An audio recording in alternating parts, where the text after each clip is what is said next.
وَلِلَّهِ مُلْكُ السَّمَاوَاتِ وَالْأَرْضِ وَاللَّهُ عَلَى كُلِّ شَيْءٍ قَدِيرٌ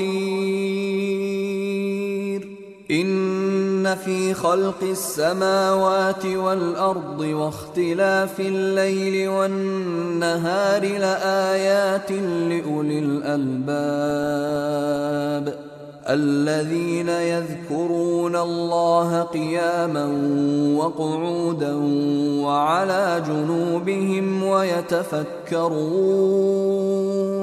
ويتفكرون في خلق السماوات والأرض ربنا ما خلقت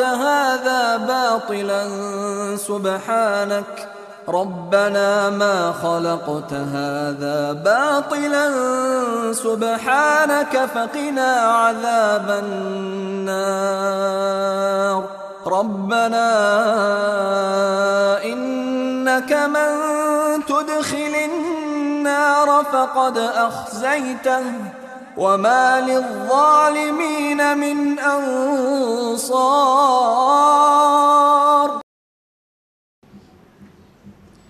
السلام علیکم ورحمۃ اللہ وبرکاتہ.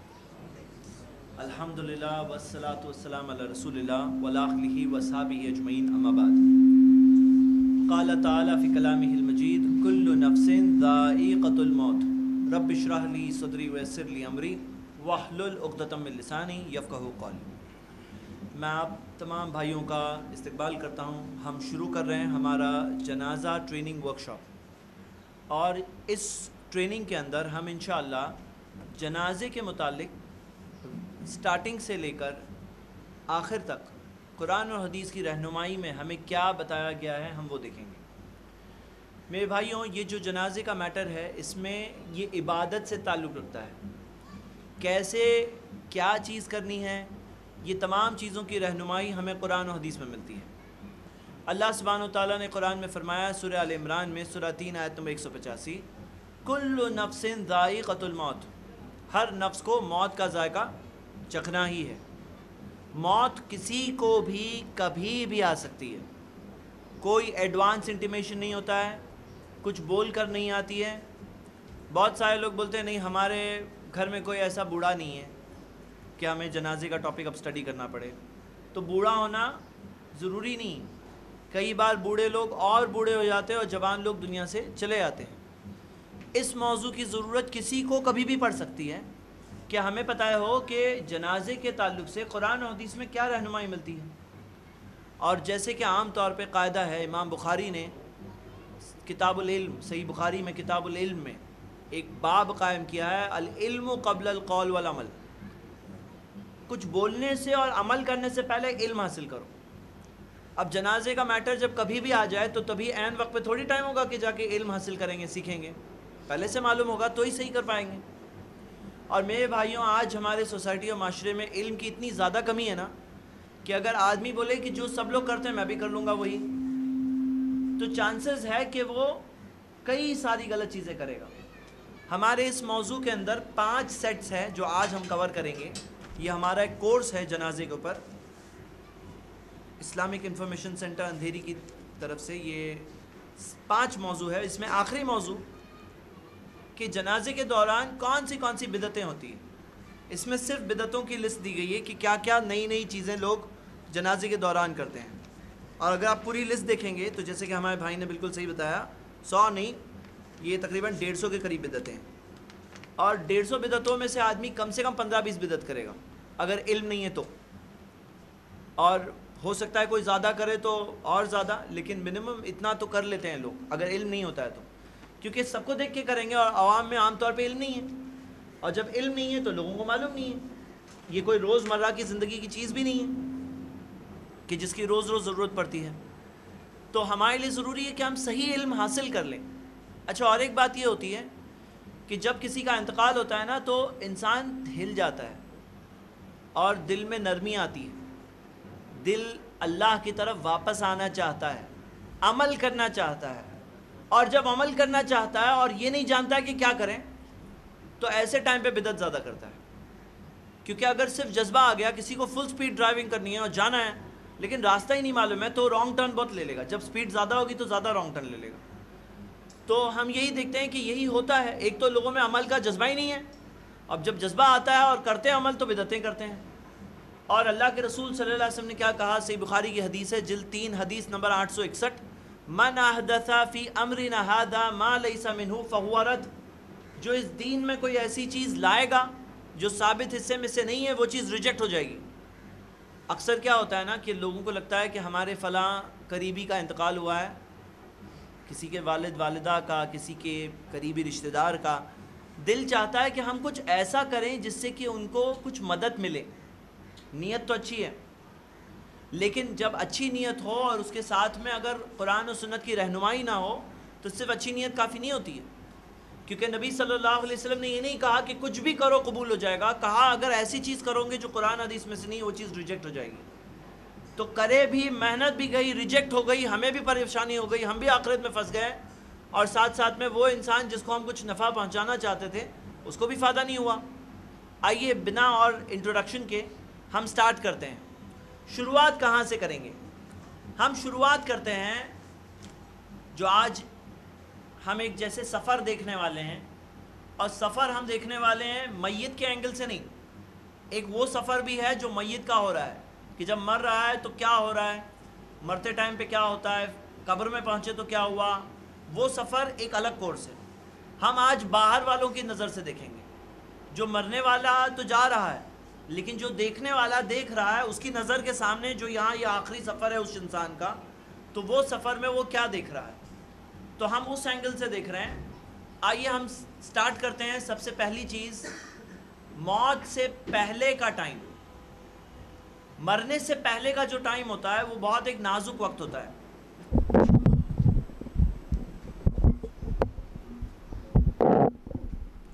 بہت نازک وقت ہوتا ہے. ایسے وقت پر اگر رانگ سٹیپ اور رانگ رہنمائی اور رانگ قدم اٹھ گئے تو آگے کی زندگی کا بالکل آخری وقت ایک انسان کا جو ہوتا ہے نا، وہ آگے کی زندگی پہ سب سے زیادہ اثردار ہوتا ہے. ایک بات یاد رکھیے کہ ایک انسان زندگی بھر نیک تھا اور مرنے سے پہلے گناہ کی زندگی میں چلا گیا تو دیکھا یہ نہیں جائے گا کہ زندگی بھر کیا کر رہے تھے، دیکھا یہ جائے گا کہ خاتمہ کس چیز پہ ہوا. اسی طرح ایک انسان تھا جو بہت برا انسان تھا، گناہ کے بہت کام کیا، لیکن مرنے سے کچھ ٹائم پہلے اس نے توبہ کر لی، استغفار کر لیا، اللہ سے معافی مانگ لی، اپنے آپ کو سدھار لیا، اچھا بن گیا. تو اس کا خاتمہ کس چیز پہ ہوا وہ دکھایا جائے گا. تو ہم یہ دیکھیں کہ یہ جو عین وقت ہوتا ہے نا، موت کا وقت، ایسے وقت پر بہت ساری آزمائشیں ہوتی ہیں، بہت ساری چیزیں ہوتی ہیں. اور ایسے وقت پر اگر اچھے لوگ ہمیں گھیرے ہوئے ہیں تو اچھی رہنمائی ملے گی، اس وقت پہ اچھا انکریجمنٹ ملے گا. اور اگر غلط لوگ ہیں تو ہو سکتا ہے کہ ایک انسان مرنے سے پہلے خاتمہ ایک غلط چیز کرتے ہوئے کرے گا. تو آئیے دیکھتے ہیں کہ وہ مرنے سے پہلے کے وقت پر کیا کیا چیزیں ہیں جو ہمیں جاننا چاہیے. سب سے پہلی چیز ہم لوگوں کے لیے، جو ہم لوگ تھرڈ پرسن ہیں، مرنے والے نہیں ہیں، ایک شخص کو کیا کرنا چاہیے اگر خبر ملے کسی کی طبیعت خراب ہے تو عیادت کرنی چاہیے، ملاقات کرنے دیکھنے جانا چاہیے. اور جو وتواصوا بالصبر کرنے کہا گیا ہے قرآن میں سورہ العصر میں کہ صبر کی تلقین کرو، تو صبر کی تلقین کرنا چاہیے. اللہ کے رسول صلی اللہ علیہ وسلم نے ہمیں کتنی پیاری باتیں بتائی. صحیح مسلم کی حدیث ہے اور صحیح بخاری میں بھی ہے. اللہ کے رسول صلی اللہ علیہ وسلم نے فرمایا کہ 5 ہے جو حق ہوتے ہیں ایک مسلم کے دوسرے مسلم پر. حق، رائٹ ہوتا ہے ایک مسلم کا دوسرے مسلم پر، یہ حق ہوتا ہے. رد التحیہ، سلام کا جواب دینا، سلام کیا نا، جواب دینا رائٹ ہے اس کا حق ہے کہ اس کو جواب ملنا چاہیے.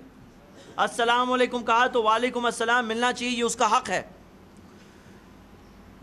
اور اللہ کے رسول صلی اللہ علیہ وسلم نے کہا وَإِجَابَةُ الدَّعْوَةِ، دعوت دے تو دعوت کا جواب دینا، قبول کرنا، یہ اس کا حق ہوتا ہے. وَشُهُودُ الْجَنَازَةِ، جنازے میں شامل ہونا، شریک رہنا، یہ کیا ہے؟ کوئی فیور نہیں کر رہے ہیں، کوئی ہم احسان نہیں کر رہے ہیں اس پر، یہ ایک اس کا حق ہے ہم پر.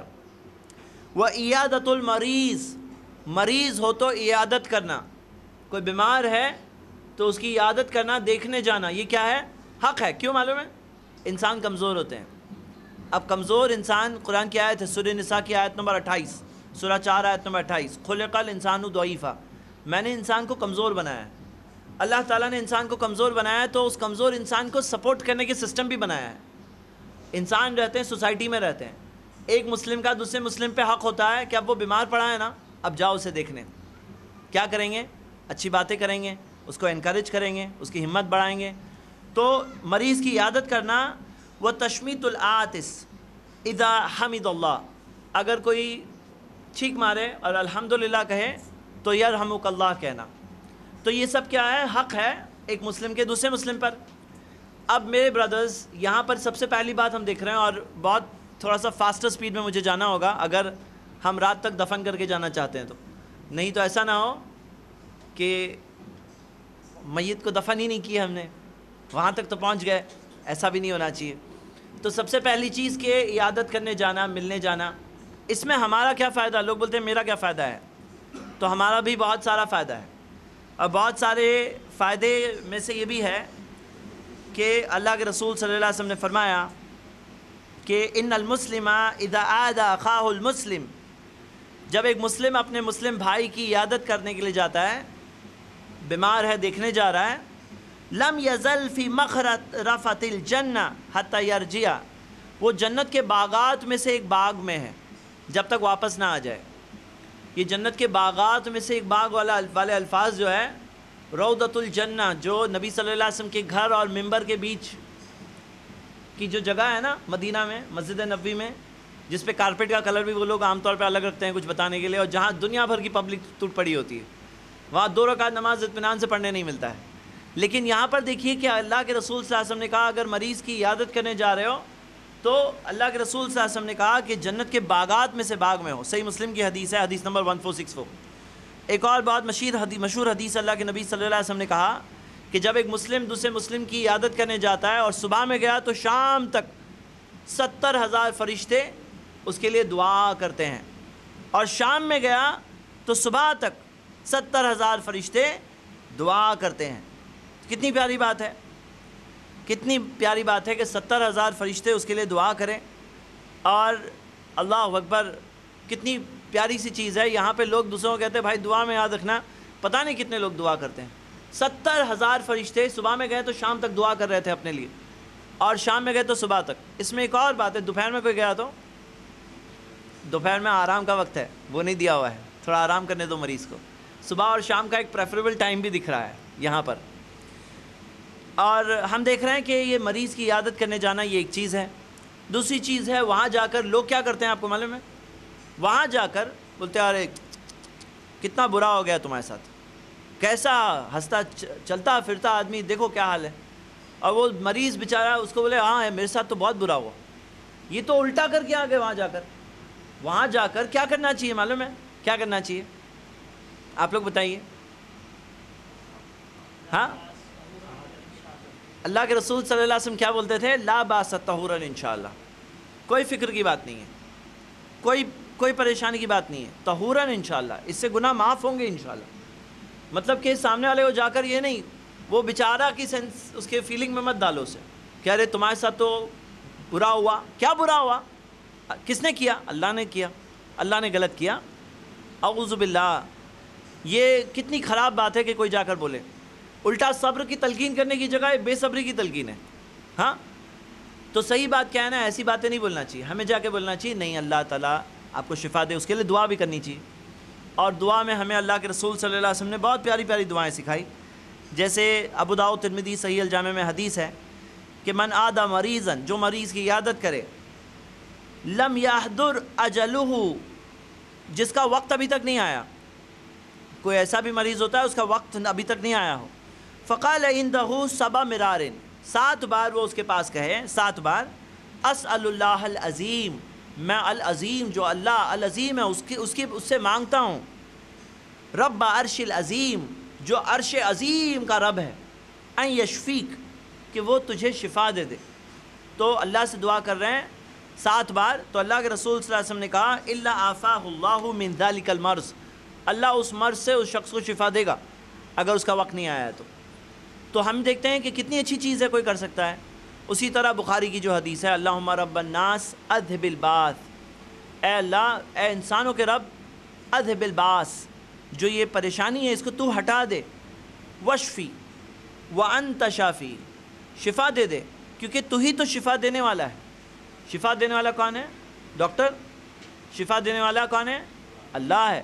انت شافی لا شفا الا شفاؤک، شفا لا یغادر سقما، کہ کوئی شفا نہیں ہے سوائے وہ شفا جو تیری طرف سے ہے، اور ایسا شفا دے کہ مرض بالکل باقی نہ رہے، نکل جائے ٹوٹل۔ تو یہ دعا کرنا ہمیں ملتا ہے اور صبر کی تلقین کرنا ملتا ہے۔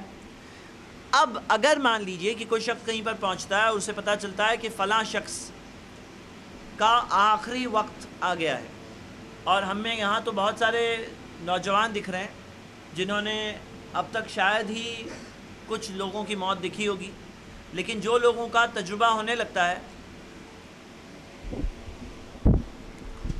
تو کچھ آثار ایسے ہوتے ہیں جس سے کہ پتہ چلتا ہے کہ اب لگتا ہے آخری وقت آ گیا۔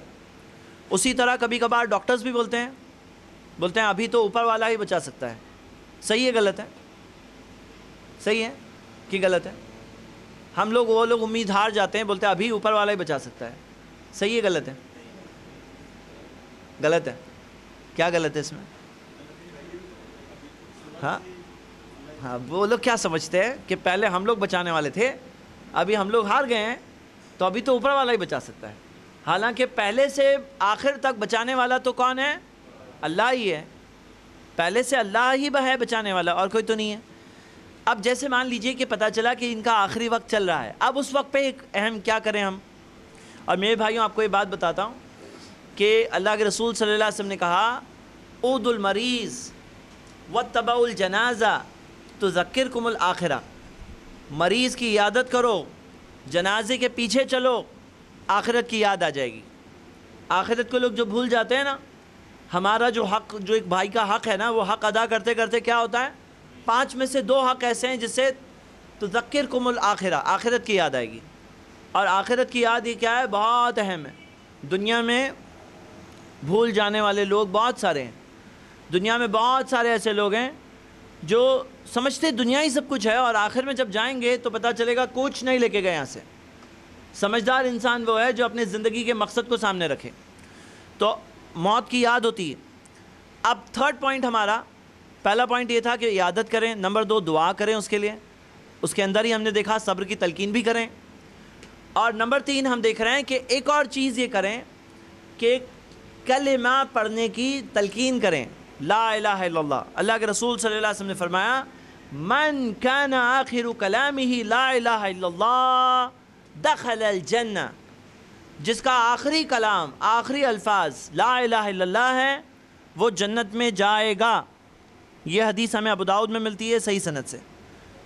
اور اللہ کے رسول صلی اللہ علیہ وسلم کی ایک اور روایت جو ہمیں ملتی ہے نبی صلی اللہ علیہ وسلم سے، اس روایت میں ایک سوال کا جواب مل جاتا ہے۔ کچھ لوگ بولتے ہیں بھائی یہ فلاں آدمی تو پوری زندگی گناہ کے کام کرتا رہا، اب لا الہ الا اللہ مرتے مرتے پڑھ لیا تو جنت میں جائے گا، تو اچھے کام زندگی بھر کر کے کیا تھا؟ دیکھیے ایک بات یاد رکھیے، اللہ کے رسول صلی اللہ علیہ وسلم کی ایک اور حدیث ہے من کان آخر کلامہ لا الہ الا اللہ، وہ جس کا آخری کلام لا الہ الا اللہ ہے، دخل الجنہ، جنت جائے گا، یوم من الدہر ولو اصابہ قبل ذلک ما اصابہ، ایک دن جنت جائے گا چاہے اس سے پہلے اسے وہ ہو جو اس کے ساتھ ہو۔ مطلب کوئی اگر ایسا ہے جس کے گناہ کا پلڑا بھاری ہے لیکن شرک کفر نہیں کیا، اللہ پہ ایمان والا ہے، تو وہ ایک دن تو جنت جائے گا چاہے اس سے پہلے اس کو سزا ملے۔ اللہ کے رسول صلی اللہ علیہ وسلم نے اس بارے میں فضیلت بتائی کہ آخری کلام کیا ہونا چاہیے، لا الہ الا اللہ سب سے اچھی چیز ہے، یہ ایک اچھی علامت ہے۔ الگ بات ہے کہ کوئی سڈنلی مر گیا، کوئی شہید ہوا، کوئی الگ چیز ہے۔ اللہ کے نبی صلی اللہ علیہ وسلم نے کہا لقنوا موتاکم لا الہ الا اللہ، تمہارے جو میت ہے ان کو تلقین کرو لا الہ الا اللہ۔ اب ہم وہاں ہیں تو کیا کریں گے؟ تلقین کریں گے، لا الہ الا اللہ کی تلقین کرنا، پیار سے، اچھے سے، نرمی سے کریں گے، اسے آف نہیں کرنا چاہیے۔ لقنوا موتاکم لا الہ الا اللہ۔ اب اس میں میرے بھائیوں اگر اچھے لوگ ہیں جو تلقین کریں تو کوئی تلقین کرنے والا ہوگا نا۔ بہت سارے لوگ ہوتے ہیں جو زندگی میں بھی کسی اچھے لوگ کو اپنے قریب آنے نہیں دیتے ہیں، اور جب ایسا وقت آتا ہے تو گھر والے نہیں قریب آنے دیتے، بولے نہیں تم لوگ جاؤ یہاں سے، مت آؤ یہاں پر۔ اب کیا ہوا کہ ان کی وہ بدبختی ہے کہ انہیں ایسے وقت پر ایسا کوئی ملا نہیں جو انہیں تلقین کرتا کہ لا الہ الا اللہ پڑھو، اور یہ لا الہ الا اللہ یہ بہت اہم چیز ہے۔ اچھا کیا کرنا ہوگا؟ پریکٹس کرنی ہوگی ابھی سے۔ صحیح بات تو یہ ہے نا کہ ایمان ہے تو لا الہ الا اللہ کہہ پائیں گے۔ بہت سارے لوگوں کی کہانی یہ ہے کہ آخری وقت پر جا کر وہ دوسرے ٹریک پر چلے آتے ہیں۔ ایسے لوگوں کو دیکھا گیا جو راست وقت پر اکاؤنٹنگ کا دھیان میں آ جاتا ہے ان کو، جو منڈی میں ٹریڈنگ کرتے ہیں ان کے دھیان میں ٹریڈنگ کے الفاظ نکلتے ہیں۔ کچھ لوگ ہیں جن کے آخری کلام مرتے ٹائم پہ گانا وانا، زندگی بھر گانے بجانے کا بہت شوق تھا، تو مرتے ٹائم پہ گاتے ہوئے کچھ الفاظ اشعار گانے لگے۔ ایسے بھی کیسز ملتے ہیں، بہت خراب نشانی ہے یہ، بہت خراب سائن ہو گئی کہ آخری بات کیا تھی؟ تو آخری کلام اگر لا الہ الا اللہ ہے، دخل الجنہ، جنت میں داخل ہوگا۔ تو میرے بھائیوں، ہم سب ایک اچھی چیز کر سکتے ہیں کسی بھائی کے ساتھ، اور ایک انسان دوسرے انسان کا خیر خواہ ہوتا ہے، تو ہمیں چاہیے کہ ہم اس چیز کو کرنے کی کوشش کریں۔ ایسے موقع پہ ہیں موجود، کسی کے ساتھ بھی ہو گیا، ایکسیڈنٹ ہو گیا، ساتھ والے کا انتقال ہو رہا ہے، لقینوا موتاکم لا الہ الا اللہ، تلقین کرو لا الہ الا اللہ، اچھے سے بولو لا الہ الا اللہ۔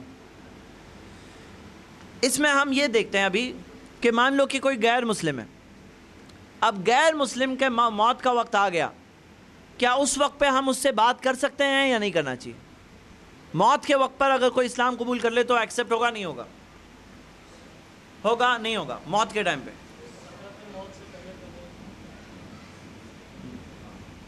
ہوگا، اور بالکل صحیح جواب۔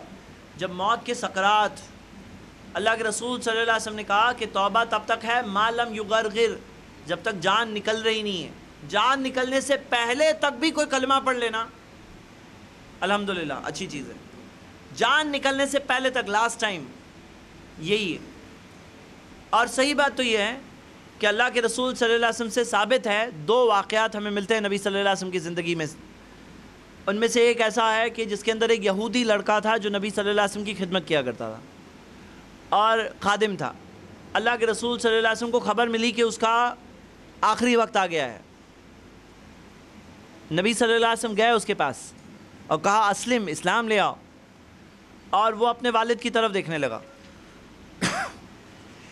اللہ کے رسول صلی اللہ علیہ وسلم نے کہا اسلام لے آؤ، وہ اپنے والد صاحب کی طرف دیکھنے لگا۔ ان کے والد نے کہا کہ جو ابو القاسم کہتے ہیں وہ کیا کر دو۔ اس نے اسلام لے آیا، دل تمہیں تو تھا ہی، جھجک رہا تھا، اسلام لے آیا، اور اسلام لا کر اسی چیز پر اس کی موت ہوئی۔ یہ حدیث ہمیں صحیح بخاری میں ملتی ہے۔ نبی صلی اللہ علیہ وسلم نے کہا الحمدللہ الذی انقذہ من النار، تعریف اللہ کی جس نے اسے جہنم کی آنکھ سے بچا لیا، بچ گیا وہ۔ ہمارا کیا ہوگا معلوم نہیں ہمیں۔ وہ لڑکا بچ گیا، ایک بھی نماز نہیں پڑھا، اینڈنگ ٹائم پر اسلام قبول کر لیا اور بچ گیا وہ۔ اور ایک اور مثال کون بتائے گا آپ میں سے کون بتائے گا دوسری مثال؟ غیر مسلم کو نبی صلی اللہ علیہ وسلم نے دعوت دی تھی آخری وقت پر، اس کی کوئی اور مثال کون بتائے گا؟ ابو طالب۔ اور وہاں پہ کیا ہوا تھا؟ ابو طالب نے نہیں قبول کیا، ابو طالب کا انکار ہوا، اپنے باپ داداؤں کے طریقے پر اسلام نہیں قبول کیا۔ تو ہم یہ دیکھتے ہیں کہ یہ آخری وقت تک بھی ہمیں نا امید نہیں ہونا ہے۔ آخری وقت سے پہلے بھی اس نے کلمہ پڑھ لیا تو وہ ایک انسان بچ گیا، اور ایک انسان کے بچنے میں ہم ذریعہ بنے تو اللہ کے رسول صلی اللہ علیہ وسلم نے کیا کہا؟ خیر لک من حمر النعم، سرخ اونٹوں سے بھی اچھا ہے تمہارے لیے کہ ایک آدمی تمہارے لیے، لن یہدی اللہ بک رجل واحد، کہ اللہ تمہارے ذریعے ایک آدمی کو ہدایت دے دے، بخاری کی حدیث ہے۔ سرخ اونٹ یعنی اس زمانے کے بہت قیمتی چیز۔ اگلی چیز یہ ہے کہ وہ جو انسان جو مر رہا ہے اس کو ایسی کوئی بات نہیں بولو جس کے اندر وہ اللہ کے بارے میں غلط سوچتے ہوئے مرے۔ اللہ کے رسول صلی اللہ علیہ وسلم نے کہا لا یموتن احدکم الا وہو یحسن باللہ الظن، تم میں سے کوئی نہ مرے سوائے وہ اللہ کے ساتھ میں، اللہ کے بارے میں اچھا گمان کرتے ہوئے مر رہا ہے، اچھا گمان کرتے ہوئے مرنا۔ صحیح مسلم کی حدیث ہے۔ میرے بھائیوں، دنیا کی زندگی ایک چھانٹنے کی جگہ ہے، ایگزام کی جگہ ہے۔ جہاں اللہ تعالیٰ چھانٹ رہا ہے لوگوں کو، موقع دیا اور حق واضح کیا، نبی کو بھیجا، واضح نشانیاں رکھی، اور اس کے بعد میں اللہ تعالیٰ بار بار توبہ کرنے کا موقع دیا انسان کو. کتنے سارے موقع دیے اللہ نے، لیکن آخر میں کوئی انسان غلط راستہ چنتا ہے، اس پہ مرتا ہے تو اس کے ساتھ برا ہے. اب کیا ہوتا ہے کہ زندگی میں اتار چڑھاؤ چلتے رہتے ہیں، اور کبھی کبھار شیطان بندے کو کیا کہتا ہے، بولے اللہ تیرے ساتھ اچھا نہیں کر رہا ہے. لیکن صحیح بات کیا ہے؟ اللہ کو سکھاؤں گے کہ کیا کرنا چاہیے. اچھا برا اللہ سے زیادہ کون جانتا ہے؟ جو کچھ اللہ کرتا ہے اچھا ہی کرتا ہے نا. نبی صلی اللہ علیہ وسلم نے کہا، صحیح مسلم کی حدیث ہے، عجبا لامر المومن، مومن کا معاملہ کتنا عجیب ہے. ان امرہ کلہ خیر، اس کے لیے ہر حال میں خیر ہے. ولیس ذاک لأحد الا للمومن، یہ صرف مومن کے ساتھ ہے. ان اصابتہ سراء، خوشی آتی ہے، شکر فکان خیر لہ، شکر کرتا ہے اچھا ہوتا ہے اس کے لیے. وان اصابتہ ضراء، پریشانی آتی ہے، صبر فکان خیر لہ، صبر کرتا ہے اچھا ہی ہوتا ہے.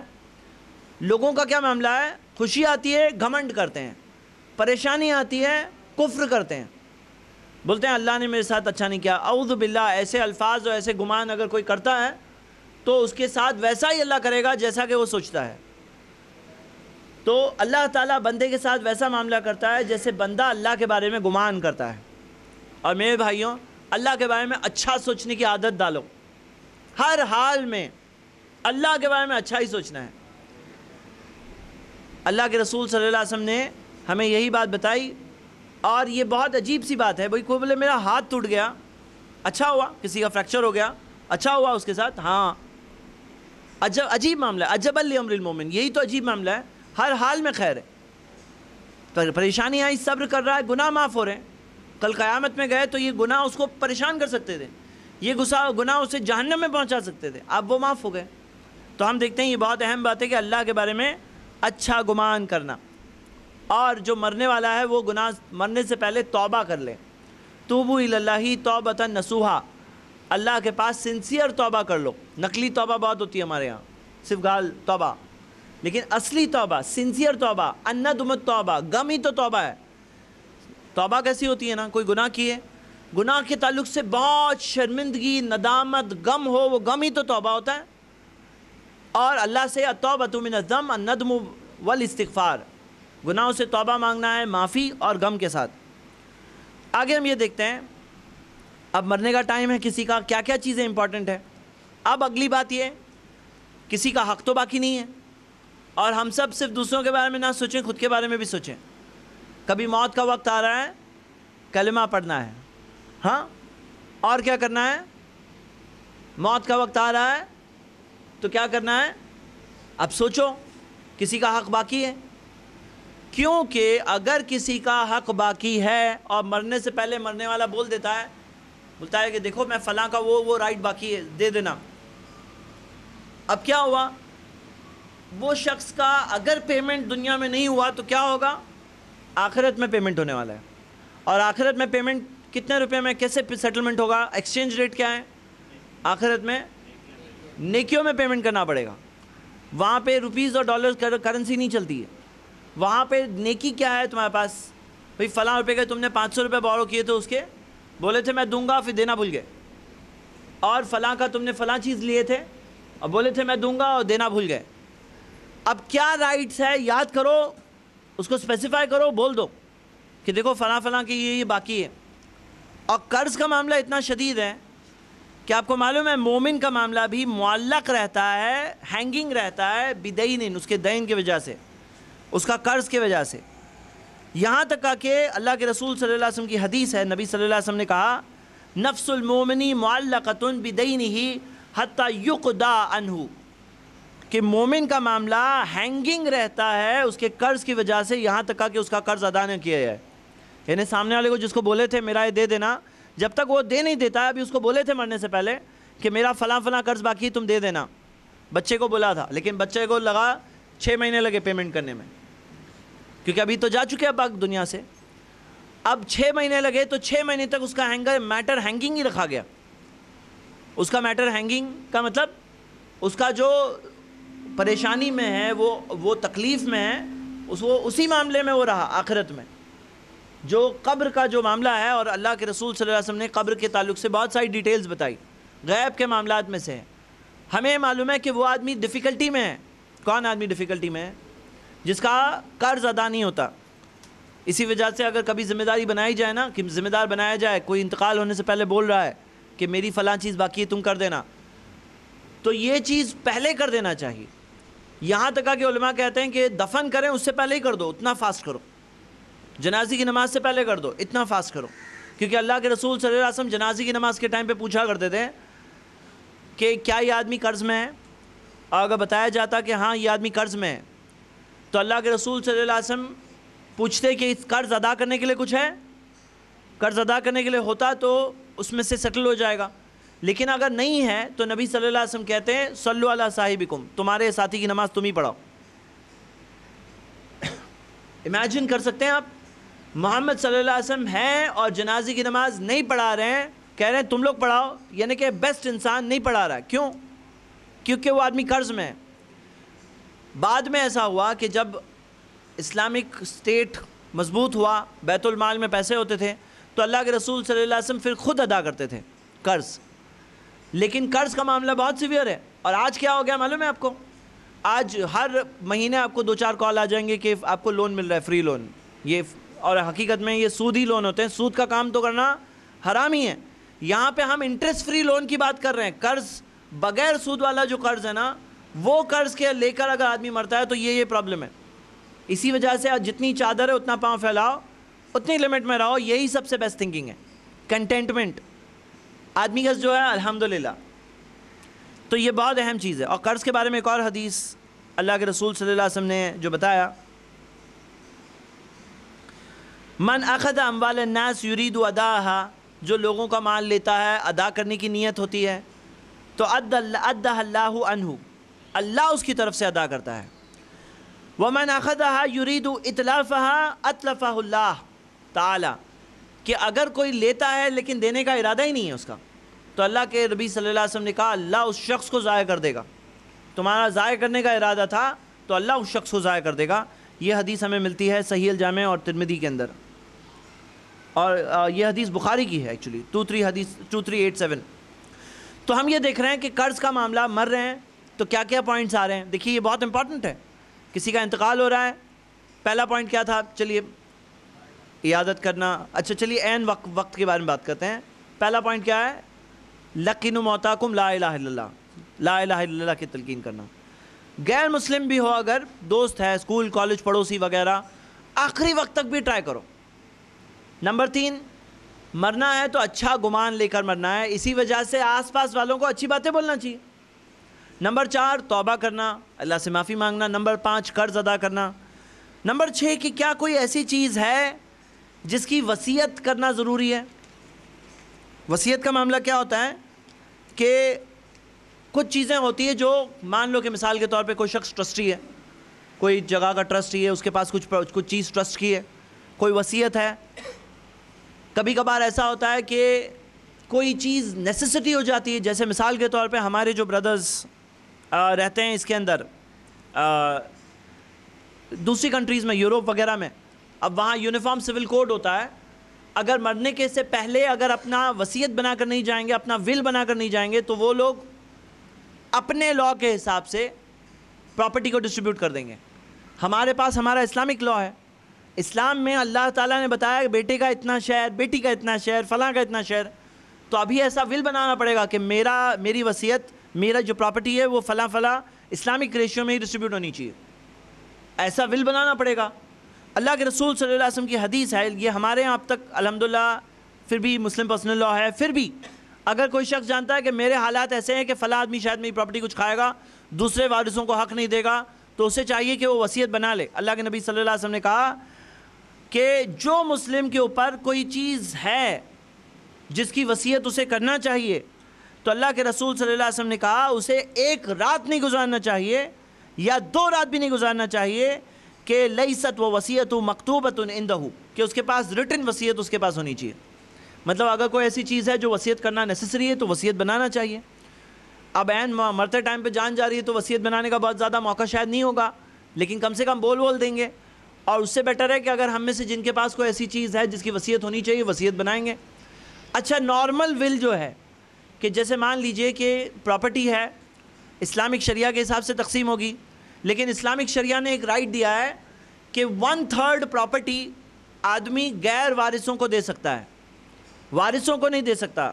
لا وصیت للوارث، وارث جو ہوتے ہیں کہ بیٹے کو اتنا ملنے والا ہے، بیٹی کو اتنا ملنے والا ہے، آپ بولے نہیں مجھے چاہیے اور دو، نہیں دے سکتے۔ لا وصیت للوارث، وارث کو وصیت نہیں کر سکتے۔ لیکن مان لیجئے کوئی ایسا ہے جسے وراثت میں نہیں ملنے والا ہے، مثال کے طور پر بیٹوں کے ہوتے ہوئے کوئی ایک بیٹے کا انتقال ہو گیا ہے، اس کے بیٹے کو نہیں ملنے والا ہے، پوتے کو، اب کوئی چاہتا ہے کہ اس کو ملے، دے سکتے ہیں۔ مان لیجئے کوئی چیریٹیبل کاز ہے، کوئی دینی کام ہے جس کے اندر آپ چاہتے ہیں کہ میرے مرنے کے ٹائم پر 1/3 میری پراپرٹی کو اللہ نے مجھے رائٹ دیا ہے کہ اتنی پراپرٹی تم دے سکتے ہو، تو آدمی بولے اچھا ٹھیک ہے، وصیت بنایا کہ میری پراپرٹی کا اتنا حصہ فلاں نیک کام میں دینا، ایسی وصیت آدمی بنا سکتا ہے۔ یا کسی کو اپنے پڑوسی کو بہت کوئی ایسا ہے مستحق ہے، کوئی دوست ہے، وارث نہیں ہونا چاہیے، اس کو وصیت دے سکتے ہیں، تو وصیت کا معاملہ بھی آ سکتا ہے۔ اگلی چیز ایک سوال ہے، ہم آگے بڑھ رہے ہیں، وصیت کا دیکھ لیا ہم نے۔ ایک سوال یہ ہے کہ کیا کوئی شخص اگر بہت پریشانی میں ہے، کیا وہ یہ کہہ سکتا ہے اللہ موت دے دے مجھے؟ کیا یہ دینے کی اجازت ہے یا نہیں ہے؟ یہ سوال کے جواب میں ہم ایک حدیث دیکھتے ہیں، اور اللہ کے رسول صلی اللہ علیہ وسلم کے زمانے میں ایسا معاملہ ہو گیا ڈائریکٹلی۔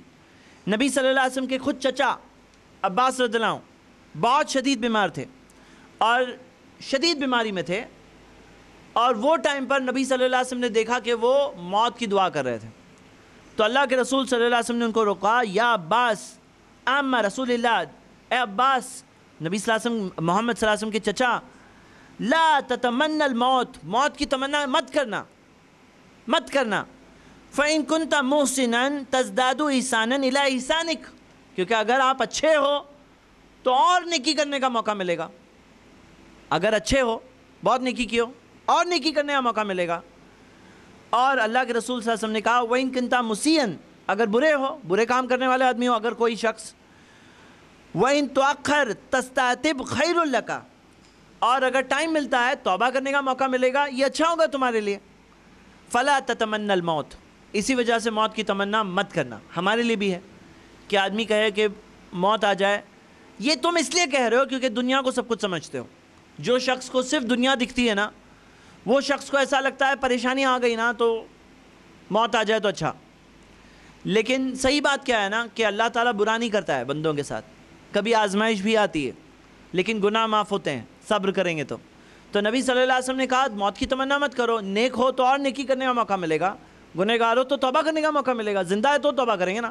بھائی مرے ہوئے آدمی قبرستان میں جا کے دیکھو، کوئی توبہ نہیں کر سکتا، ابھی سب گئے، ہم زندہ ہیں، ہم توبہ کر سکتے ہیں اللہ سے۔ اور اللہ کے رسول صلی اللہ علیہ وسلم نے ایک اور اجازت دی، کیا چیز کی اجازت ہے یہ بھی دیکھیے۔ نبی صلی اللہ علیہ وسلم نے کہا لا تمنین الموت، لا تمنین احدکم الموت، تم میں سے کوئی بھی موت کی تمنا نہ کرے، موت کی تمنا نہ کرے، من در اصابہ، کوئی پریشانی ہے اس کی وجہ سے موت کی تمنا مت کرنا۔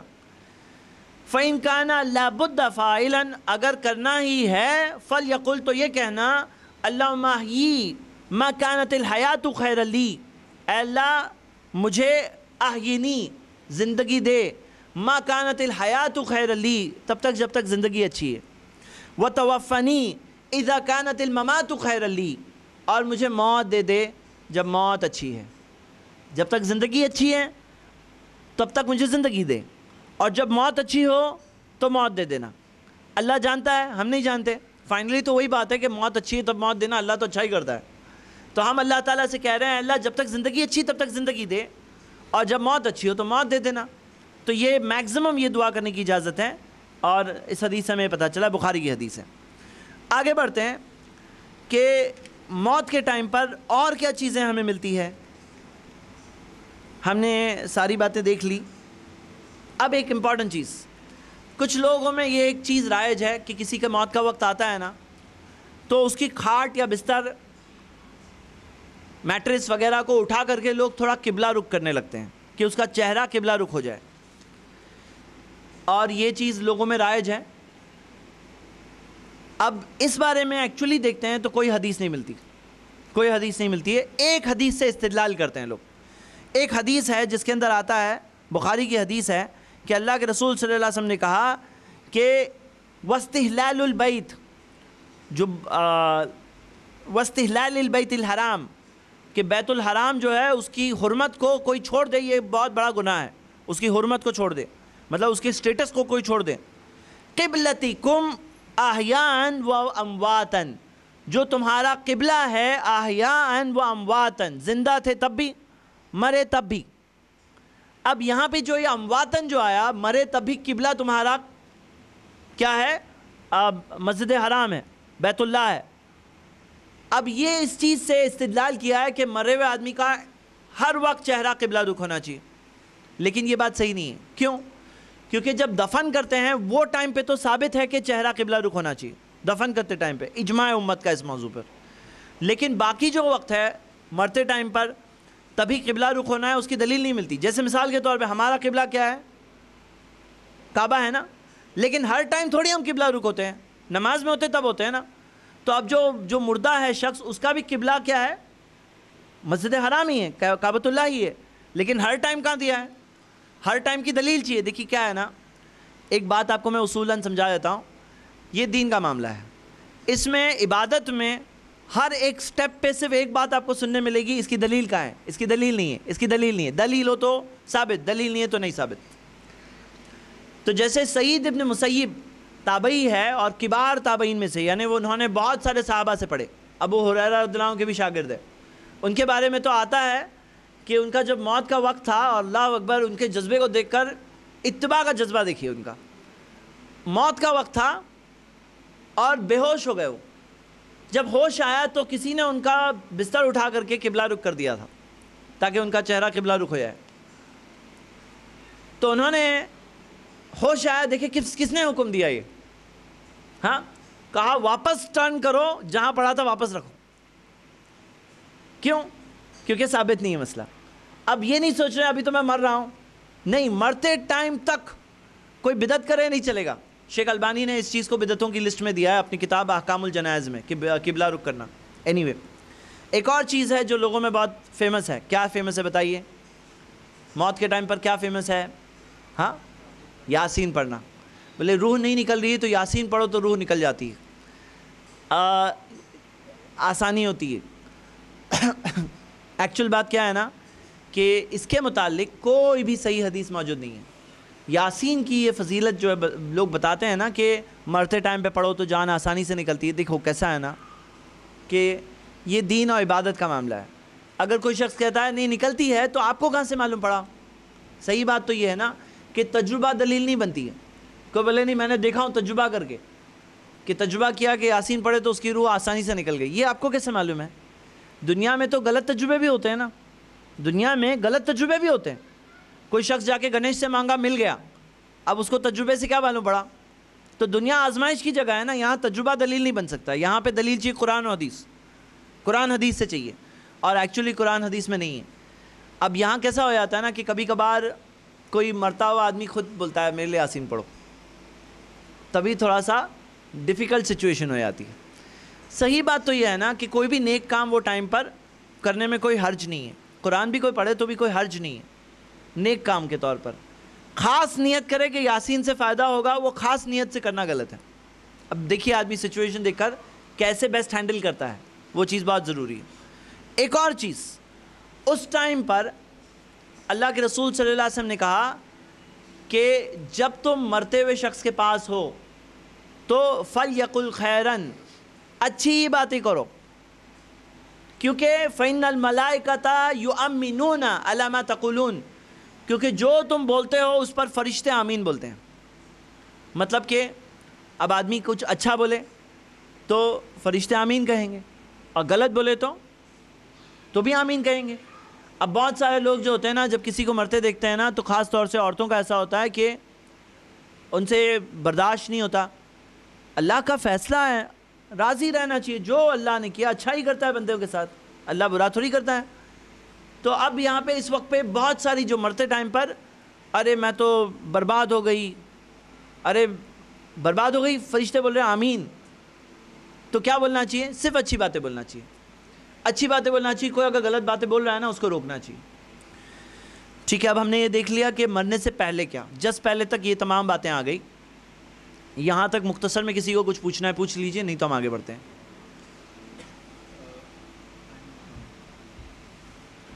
شارٹ میں جی.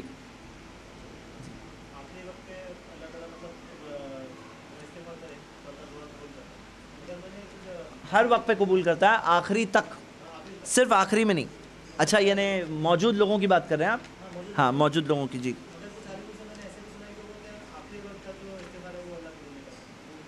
آخری وقت کا جو استغفار ہے اللہ قبول نہیں کرتا. وہ کون سا وقت؟ معلوم یغرگرو، جب جان نکل رہی ہے تب تک اللہ قبول کرتا ہے. جان نکل رہی ہے، گڑگڑاہٹ شروع ہو گئی، تو تب کوئی کہے میں ایمان لاتا ہوں اللہ پر، جیسے مثال کے طور پہ کس نے کہا تھا وہ ٹائم پر؟ فرعون نے کہا تھا، اور ایکسیپٹڈ نہیں ہے. اس نے ایمان بھی لانے کا دعویٰ کیا، الفاظ ہے قرآن کے. فرعون نے کہا کہ میں ایمان لاتا ہوں، لیکن ناٹ ایکسیپٹڈ، کیونکہ وہ جان جا رہی ہے ابھی اللہ کا عذاب آ چکا تھا اس پر. اب وہ جائے کہہ دے تو بھی کوئی فائدہ نہیں ہے جی. جی ایک جگہ پہ اللہ قبول کرتا ہے، اور جبکہ وہ نان مسلم ہے، جو اس کا جو مسئلہ تو اللہ قبول کرتا. اور یہ فرعون کے رات میں یہ بھی بھائی نے سوال پوچھا ہے کہ یہ دونوں کانٹرڈکشن کیسے سالو کریں. آسان ہے، آپ میں سے کون بتائے گا؟ بھائی کا سوال یہ ہے کہ کانٹرڈکشن دکھ رہا ہے کہ فرعون کی تو توبہ اللہ تعالیٰ نے موقع نہیں دیا، اسے ختم ہو گیا، اور جان نکل رہی ہے کسی کی، وہ توبہ کر رہا ہے، اس کی توبہ قبول نہیں ہوتی ہے. اور وہ یہودی لڑکا اسلام قبول کیا اور اس کی توبہ ایکسیپٹڈ ہے، اور نبی صلی اللہ علیہ وسلم ابو طالب کو بول رہے ہیں، اور یعنی کہ امید تھی اس لیے تو بول رہے ہیں. تو یہ کانٹرڈکشن کیسے سالو کریں؟ آپ میں سے کون بتائے گا؟ مطلب موت کے ٹائم پہ توبہ کر سکتے ہیں نہیں کر سکتے ہیں؟ کر سکتے ہیں، لیکن بالکل لاسٹ کا ٹائم ہے جب جان نکل رہی ہے وہ ٹائم پہ نہیں کر سکتے. آنسر یہی ہے. جو یہودی لڑکے نے اسلام قبول کیا وہ جان نکلتے ٹائم پہ قبول نہیں کیا، اس سے پہلے قبول کیا. اس کے پہلے تک موقع ہے، صرف این ٹائم جب جان نکل رہی ہے وہ ٹائم پہ ہم لوگ نہیں بول سکتے ہیں. وہ ٹائم پہ کوئی قبول کرے تو بھی کوئی فائدہ نہیں ہے، اور ہمیں معلوم نہیں کب جان نکل رہی ہے. جان نکلنے کے ٹائم پہ کوئی کلمہ پڑھے تو فائدہ نہیں ہوگا. اوکے، اور کوئی سوال مختصر؟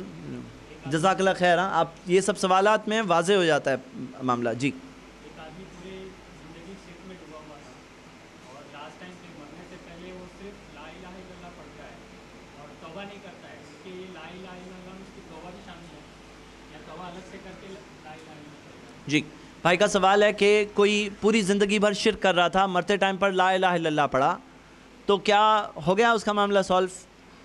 تو اللہ کے رسول صلی اللہ علیہ وسلم کی ایک اور حدیث میں آتا ہے، من قال لا الہ الا اللہ خالصا من قلبہ، اپنے دل سے پورے اخلاص کے ساتھ، مطلب کہ رٹا ہوا طوطا والا نہیں، دل کے ساتھ سمجھ کر میننگ کیا ہے جانتے ہو سمجھتے ہو، توحید وہ بات ہے.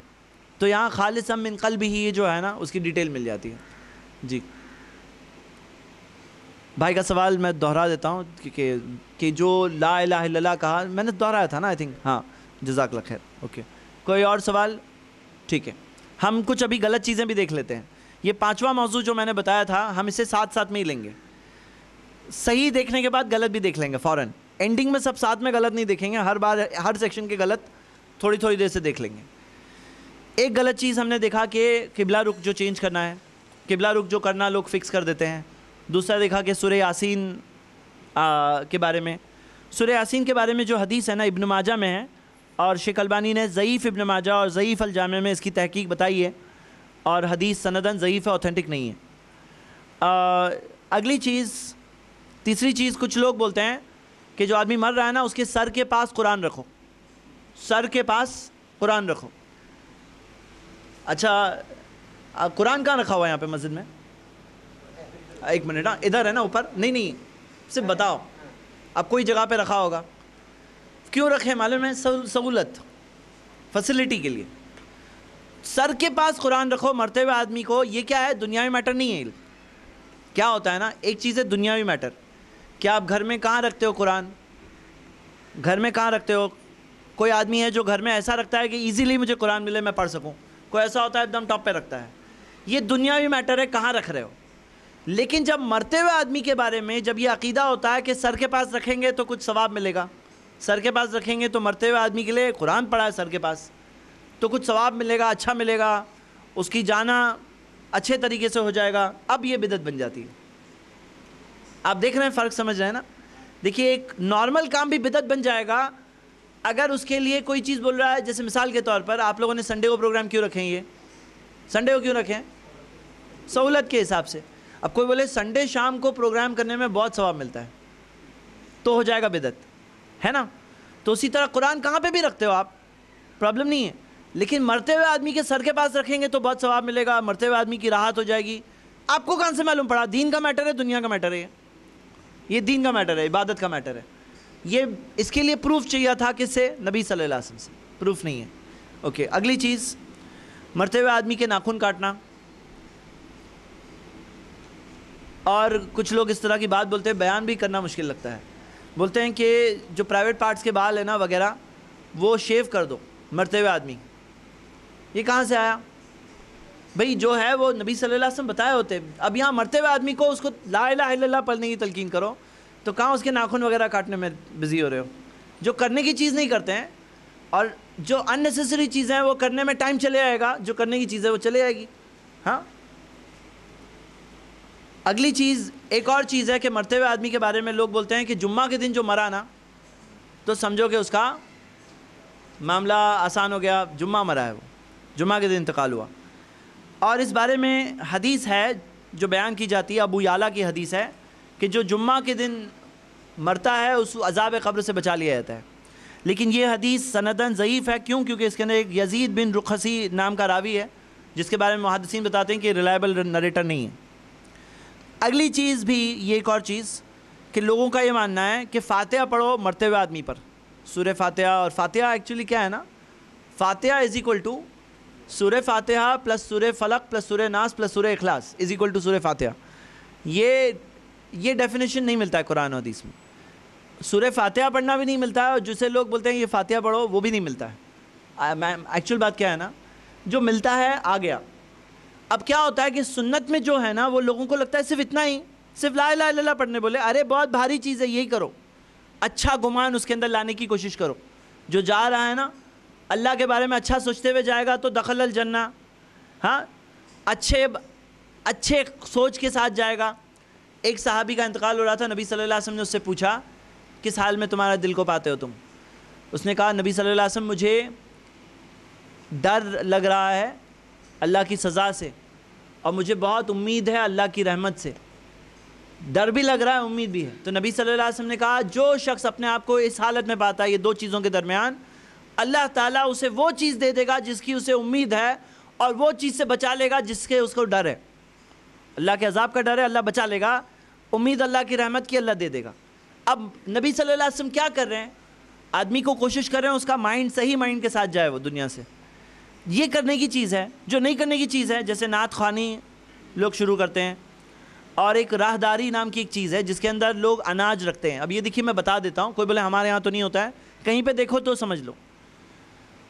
غلط چیز کیوں ضروری ہے معلوم ہے جاننا؟ بھئی صحیح بات بتاؤ، غلط باتیں کیوں بتاتے ہو ہم لوگوں کو؟ کوئی اگر کہے کہ غلط باتیں کیوں بتا رہے ہیں ہم لوگ، غلط چیز دیکھنے کی کیا ضرورت ہے؟ بچ سکیں۔ کیونکہ کل کیا ہوگا نا کہ کوئی آدمی، جو کچھ لوگ ہوتے ہیں نا جو بدعت کرنے میں ایکسپرٹ ہوتے ہیں، ایسے موقعوں پر خاص پہنچتے ہیں اور بولے چلو یہ کرو یہ کرو، پھر آدمی کو لگتا ہے ارے یہ تو سکھائے نہیں تھے ہمارے جنازہ ٹریننگ میں، تو بولے شاید یہ مس کر گئے ہوں گے، تو اب اس وجہ سے بتا دینا بیٹر ہے، اور یہ بھی بتا دینا کہ صحیح نہیں ہے۔ تو اس کے اندر کیا ہے کہ لوگ کیا کرتے ہیں کہ اناج رکھتے ہیں، پہلے مرنے سے پہلے سے اناج ریڈی رکھتے ہیں، بولے اناج لا کے رکھو، انتقال ہونے والا ہے، انتقال ہونے کے پہلے وہ اناج ریڈی ہونا چاہیے، انتقال کے بعد تقسیم کریں گے۔ مطلب ایک سسٹم ہے، یعنی دیکھیے فائنلی دین کا میٹر ہے۔ اچھا ایک بات یاد رکھیے کہ جو سنت کا طریقہ ہے نا ہمیشہ آپ کو سمپل ملے گا، اور بدعت والا طریقہ میں بہت کمپلیکیشن ملیں گے، اس کے اندر 10 چیزیں یاد کرنی پڑتی بدعت والے طریقے میں، سنت میں سمپل۔ ہاں، ایک اور چیز ہے، بولتے ہیں مرتے ہوئے آدمی کے پاس سورہ بقرہ پڑھو، ہاں یہ بھی ثابت نہیں ہے۔ سورہ فاتحہ پڑھو، سورہ بقرہ پڑھو، سورہ یاسین پڑھو، سب ثابت نہیں ہے۔ ہاں کوئی بھی نیک چیز کر سکتے ہیں، کوئی نیک ذکر، کوئی بھی ایسی چیز، نیک کام ہو، اچھا ماحول ہو۔ جی آگے ایک اور چیز ہے، قرآن کو رکھتے ہیں میت کے پاس، باڈی کے اوپر بھی رکھتے ہیں اور اس کے وزن جتنا اناج دیتے ہیں پھر صدقے میں. بہت کچھ ہے اس طرح کی چیزیں. اور ایک اور چیز کہ جیسے ہی بیوی کا انتقال ہوتا ہے نا تو کیا بولتے ہیں معلوم ہے آپ کو؟ اللہ اکبر، سن کے بھی مجھے افسوس ہوتا ہے. کیا معلوم ہے آپ کو؟ کسی کی بیوی کا انتقال ہوا تو اسے کیا بولتے ہیں؟ کیا بولتے ہیں؟ بولتے ہیں اب یہ نامحرم ہو گئی تمہارے لیے. شوہر کو بولتے ہیں کہ بیوی نامحرم ہو گئی. یہ پورا بہت رائج سسٹم ہے. کیوں؟ ایک فقہ ہے جس کے اندر، حنفی فقہ میں یہ ہے کہ بیوی انتقال کے بعد نامحرم ہو جاتی ہے. اور ان کی دلیل کیا ہے؟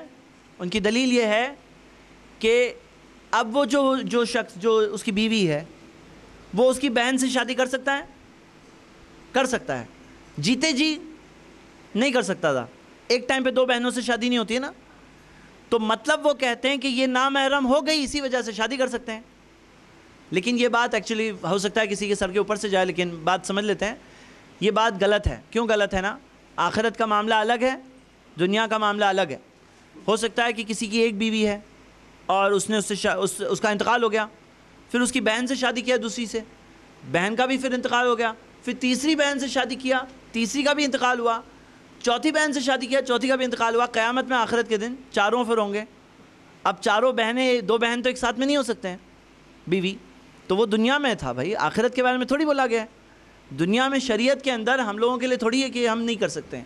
تو یہ تو جا چکی ہے نا دنیا سے، تو اس کا کنیکشن والا معاملہ صحیح نہیں ہے. اور شارٹ میں دلیل سمجھنا ہے نا. جو لوگ بولتے ہیں نا بیوی نامحرم ہو گئی، اب اس کا منہ نہیں دیکھ سکتے. بیوی کا منہ، بھائی میری بیوی ہے، بیوی کا منہ کوئی بولتا ہے میری بیوی کا منہ میں نہیں دیکھ سکتا، بولے نہیں دیکھ سکتے. اب اس کے دلیل کیا ہے معلوم ہے آپ کو؟ میں آپ کو شاکنگ دلیل دینے والا ہوں. 2 دلیل. اللہ کے رسول صلی اللہ علیہ وسلم نے ماں عائشہ رضی اللہ عنہا سے کہا، صحیح مسلم کی حدیث ہے، لو متی قبلی، اگر تمہارا انتقال مجھ سے پہلے ہو گیا، لغسلتکی وکفنتکی، میں تمہیں غسل دوں گا، میں تمہیں کفن پہناؤں گا، ثم قمت علیکی، پھر میں تمہارے اوپر جنازے کی نماز پڑھوں گا، تمہیں دفن کروں گا. ہاں، تو اللہ کے رسول صلی اللہ علیہ وسلم نے جو کہا نا کہ لغسلتکی، میں تمہیں غسل دوں گا، صحیح مسلم کی حدیث ہے. اس سے ثابت ہوا کہ نامحرم نہیں ہوئی، نہ تو غسل کیسے دیں گے. اور ایکچولی ثابت بھی ہے کہ علی رضی اللہ عنہ نے فاطمہ رضی اللہ عنہ کو غسل دیا. تو یہ کہنا کہ وہ نامحرم ہو گئی بالکل ثابت نہیں ہے. اور ایک دلیل، قرآن کی سورہ نساء کی آیت ہے، سورہ 4 آیت نمبر 12. اس کے اندر آتا ہے کہ جو تمہاری بیوی چھوڑتی ہے اس میں تمہارا حصہ وراثت میں پاؤ ہے، اگر بچے ہیں تو، اور بچے نہیں ہیں تو آدھا ہے. اب نوٹ کریے کہ اللہ تعالیٰ نے کہا جو تمہاری بیوی چھوڑتی ہے، مطلب بیوی ہے، بیوی انتقال کے بعد بھی بیوی ہے، اسی وجہ سے تو وراثت میں شیئر مل رہا ہے نا.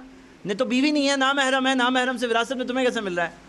تو اگر جو لوگ کہتے ہیں کہ بیوی نامحرم ہو گئی تو اس کی وراثت سے نہیں لے سکتے تم، پھر تو نامحرم کی وراثت میں سے تم لوگ گے. ہم یہ دیکھیں، مطلب یہ غور کرنے کی ایک مسئلہ ہے، کیا کریں، ابھی سمجھانا پڑتا ہے. ٹھیک ہے، تو ابھی انتقال کا وقت تو ہو گیا. اب انتقال کے فوراً بعد انتقال کے فوراً بعد سب سے پہلی چیز آنکھیں بند کرنا. آنکھیں بند کرنا. اللہ کے رسول صلی اللہ علیہ وسلم جب آئے، ابو سلمہ رضی اللہ عنہ کا انتقال ہوا، تو نبی صلی اللہ علیہ وسلم جب وہاں پر آئے تو ان کی آنکھیں کھلی ہوئی تھی. اب نبی صلی اللہ علیہ وسلم نے ایک بات بتائی.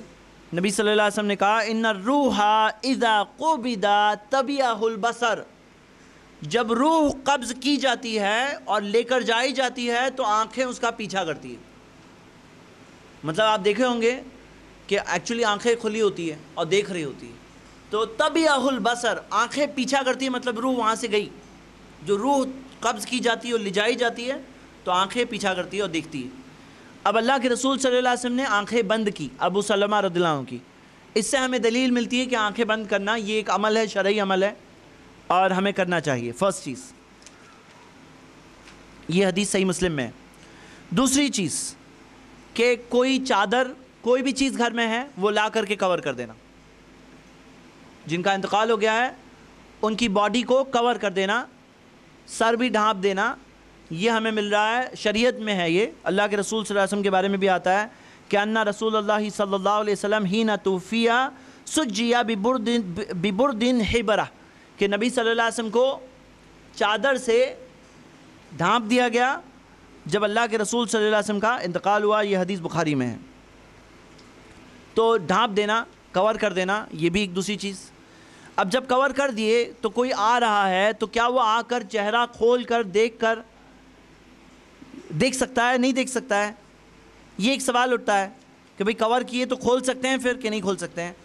تو ہاں کھول سکتے ہیں. اس کے بارے میں بھی حدیث ملتی ہے. ہمیں ملتا ہے کہ جابر رضی اللہ عنہ بتاتے ہیں ان کے والد کا انتقال ہوا تھا اور ان کے والد کی باڈی کو مشرکین مکہ نے, جب احد کے میدان میں ان کے والد عبداللہ شہید ہوئے تھے, باڈی کو بالکل کیا کہیں میوٹیلیٹ کیا تھا پوری طرح سے, یعنی وہ کیا تھا. تو وہ خود چادر کھول کے اپنے والد کو دیکھنا چاہ رہے تھے. تو لوگوں نے کہا مت کھولو. تو اللہ کے رسول صلی اللہ علیہ وسلم نے کھولنے کہا کی اجازت دیے. اس سے پتہ چلا جب ویسے حالت میں بھی کھول سکتے ہیں تو نارمل حالت میں تو کھول ہی سکتے ہیں. ایک اور دلیل یہ ہے کہ عائشہ رضی اللہ عنہ بتاتی ہیں کہ اللہ کے رسول صلی اللہ علیہ وسلم کا جب انتقال ہوا تو ابو بکر رضی اللہ عنہ آئے اور انہوں نے چادر ہٹائی, فکشف عن وجہہ, نبی صلی اللہ علیہ وسلم کے چہرے سے ہٹائی اور پیشانی پر بوسہ دیا. اس میں ایک اور دلیل مل رہی ہے کہ پیشانی پر بوسہ دے سکتے ہیں. لیکن اس میں ایک ایکسیپشن ہے, جو جیتے جی جس کے لیے دیکھنا جائز تھا مرنے کے بعد بھی دیکھ سکتا ہے. نامحرم عورت ہے, جیتے جی بھی اس کا چہرہ دیکھنا جائز نہیں تھا تو مرنے کے بعد بھی نہیں دیکھ سکتے ہیں. تو یہ بھی ایک بہت امپورٹنٹ بات ہے کہ اس کے اندر بھی یعنی اب گھر والوں کو حجاب کا خیال رکھنا ہے. اب گھر والوں کی ذمہ داری ہو گئی. تو ہم نے اب تک کیا دیکھے؟ 2 چیزیں دیکھے مینلی. پہلی چیز آنکھیں بند کرنا, دوسرا کور کرنا. کور کو کوئی ہٹا کر کے پیشانی کو بوسہ دینا چاہتا ہے, دیکھنا چاہتا ہے, دیکھ سکتا ہے. یہ ہم نے اتنا دیکھے. اب اگلی چیز کیا کریں؟ وہ جو تمام باتیں ہم نے دیکھی تھی کہ صبر کریں, اچھی باتیں کہیں, فرشتے آمین کہہ رہے ہیں, یہ سب تو ابھی بھی اپلیکیبل ہے. اگلی چیز یہ کریں کہ جنازے کو دفن کرنے میں جلدی کریں. تدفین میں لیٹ نہیں کرنا چاہیے. اس کے اندر آپ کو پتہ ہوگا, میں آپ کو جو حدیث بتا رہا ہوں یہ بہت مشہور حدیث ہے اور یہ چیز اس بات کی بھی دلیل ہے کہ جنازے کو دفن کرنے میں جلدی کرنا چاہیے. آتا ہے یہ حدیث بخاری میں آتا ہے کہ عن ابی ہریرہ رضی اللہ عنہ ان النبی صلی اللہ علیہ وسلم قال, ابو ہریرہ رضی اللہ عنہ بتاتے ہیں کہ نبی صلی اللہ علیہ وسلم نے کہا اسرعوا بالجنازہ, جنازے کو لے جانے میں جلدی کرو. فإن تکو صالحا, کیونکہ اگر نیک ہے جو تمہارے کندھوں پر ہے, نیک ہے, فخیر تقدمونها علی, بہتر ہے کہ جو اس کی منزل ہے وہاں تک جلدی پہنچاؤ. بھائی نیک ہے تو جلدی پہنچاؤ. وَإِن تَقُوا غَيْرَ ذَلِكَ, لیکن اچھا نہیں ہے کہ برا آدمی ہے تو اپنے کندھوں کے اوپر سے اللہ کے رسول صلی اللہ علیہ وسلم نے کہا اس فتنے کو, اس پریشانی کو دور کرو. تو جو جنازہ لے جانے میں جلدی کرتے ہیں, آپ نے دیکھا ہوگا نا, سلو نہیں چلتے ہیں, جلدی چلتے ہیں. الحمدللہ یہ سنت لوگوں میں ابھی بھی رائج ہے. اب آپ بتاؤ کہ لے جانے میں تو جلدی کر رہے ہو تو گھر سے لے جانے میں کیوں نہیں جلدی کر رہے ہو؟ اس میں کئی بار کیا ہوتا ہے کہ پتہ چلتا ہے کہ اب بیٹا فلاں جگہ پہ فلاں کنٹری میں ہے, وہ وہاں سے آئے گا, ایک دن برف کے اوپر رکھیں گے وغیرہ. یہ سب صحیح نہیں ہے, لیٹ نہیں کرنا چاہیے. جنازے میں جلدی کرنا چاہیے, دفن کرنے میں, تدفین میں لیٹ نہیں کرنا چاہیے. یہاں تک آ کے آپ دیکھیں کہ احد کے میدان میں جب 70 صحابہ شہید ہوئے تھے تو کچھ لوگ, جیسے جابر رضی اللہ عنہ کی والدہ کے بارے میں آتا ہے, اور آپ سوچو کیسے, اللہ اکبر, آتا ہے کہ انہوں نے اونٹ کے ایک سائیڈ پر اپنے شوہر اور دوسرے سائیڈ پر ان کے بھائی, دونوں کی باڈیز کو لادا سائیڈ پر, اور پھر لے جانے کے لیے نکل چکی تھی. تو نبی صلی اللہ علیہ وسلم کا حکم آیا کہ جو شہید ہوئے ہیں انہیں وہیں پر دفن کرو, احد میں ہی دفن کرو, مدینہ بھی مت لے کے آؤ. اس سے کچھ علماء جیسے امام نووی یہ کہتے ہیں کہ ایک شہر سے دوسرے شہر لے جانے کا سسٹم ہے نا, کچھ لوگ جیسے بھئی ہمارے تو گاؤں میں ہم لے آ کے دفن کریں گے, وہ کہتے ہیں, امام نووی کہتے ہیں کہ یہ اس حدیث کی روشنی میں دکھتا ہے حرام ہے. اللہ عالم, کچھ علماء اس تعلق سے لیٹ ہو جاتا ہے اور بہت ساری مشقت ہے, پریشانی ہے, اور کچھ لوگ بولتے ہیں فلاں شہر میں بہت نیک لوگ دفن ہیں, وہاں لے آ کے دفن کریں گے. تو ایسا بھی نہیں ہے, وہاں پہنچ کے فائدہ نہیں ہوگا, خود کے عمل اچھے نہیں ہوں گے. تو خود کے اعمال اپنے ساتھ ہیں, ہر انسان کا اکیلے معاملہ ہے. کمپنی جیتے جی کام آتی ہے, مرنے کے بعد کمپنی میں مریں گے, اچھی کمپنی میں, تو ہم یہ دیکھیں اس کا فائدہ نہیں ہوگا اگر خود کا عمل نہیں ہے تو. جی آگے ہم یہ دیکھیں کہ صبر کرنا اور یہ تمام چیزیں ٹھیک ہے.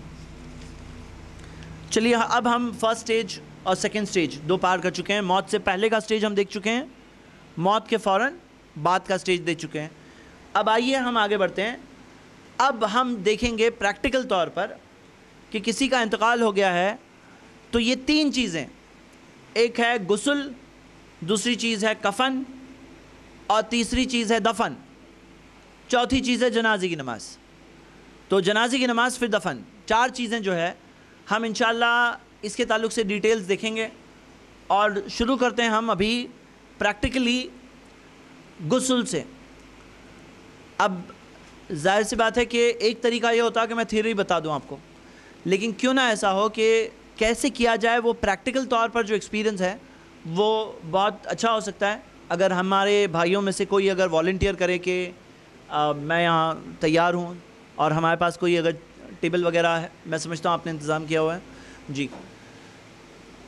دوسری چیز کیا ہے نا کہ میرے بھائیوں, ایسے وقتوں پر بہت سارے لوگ جو شرک و بدعت کرتے ہیں اویلیبل ہوتے ہیں. دیکھیے میرے بھائیوں اور بہنیں, یہ چیز کیوں جاننا ضروری ہے کہ ہوتا یہ ہے نا کہ کچھ لوگ بولتے ہیں کہ پروفیشنل لوگ ملتے ہیں غسل دینے کے لیے. وہ پروفیشنل لوگوں میں 2 ٹائپ کے پرابلم اکثر ملتے ہیں. کیا دو پرابلمس ملتے ہیں, آپ میں سے کون بتا سکتا ہے؟ جو پروفیشنلز ہوتے ہیں نا ان میں 2 ٹائپ کے پرابلم کامن ہوتے ہیں. پہلا پرابلم بتائیے آپ لوگ. ہاں سوری, ہاں رف.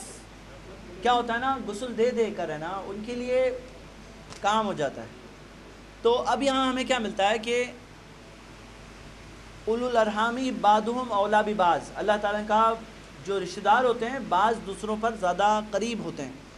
ایک رشتہ دار جو اپنے رشتہ دار کے لیے فیل کرے گا ویسا کوئی پروفیشنل آدمی ویسے فیل نہیں کرتا ہے. اس کے لیے پھر کام پھر بہت رف بھی ہوتے ہیں, مردوں کے ساتھ بہت رف ہو جاتے ہیں وہ لوگ. ایک تو یہ بات ہے, اور دوسری بات کیا ہے آپ بتائیے؟ بدعتیں.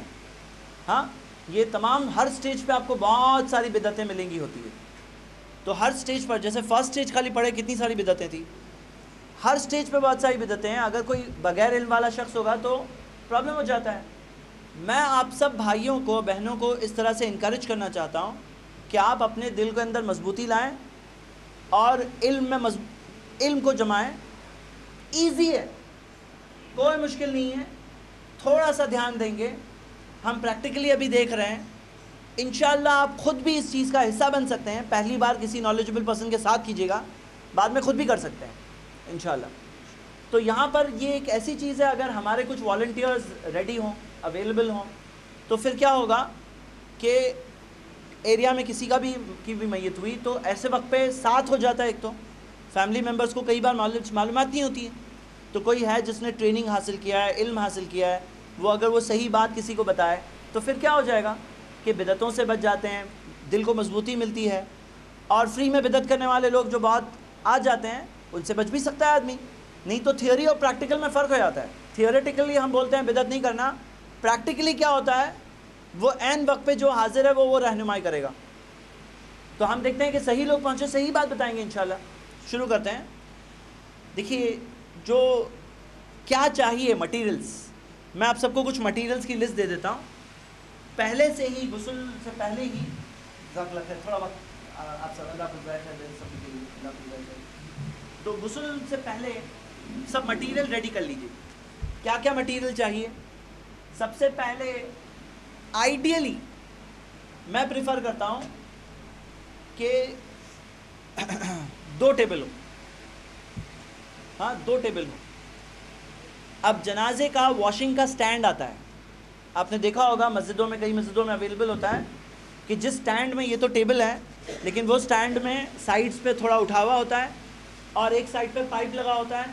ساتھ میں پائپ لمبا آتا ہے, اگر آپ کا باتھ روم تھوڑا دور ہو تو لمبا ایکسٹینشن کے ساتھ بھی کئی جگہوں پہ مل جاتا ہے, وہ پائپ لگا کر کے باتھ روم تک پہنچ جائے گا تاکہ پانی ڈرین آؤٹ کرنے میں آسانی ہے.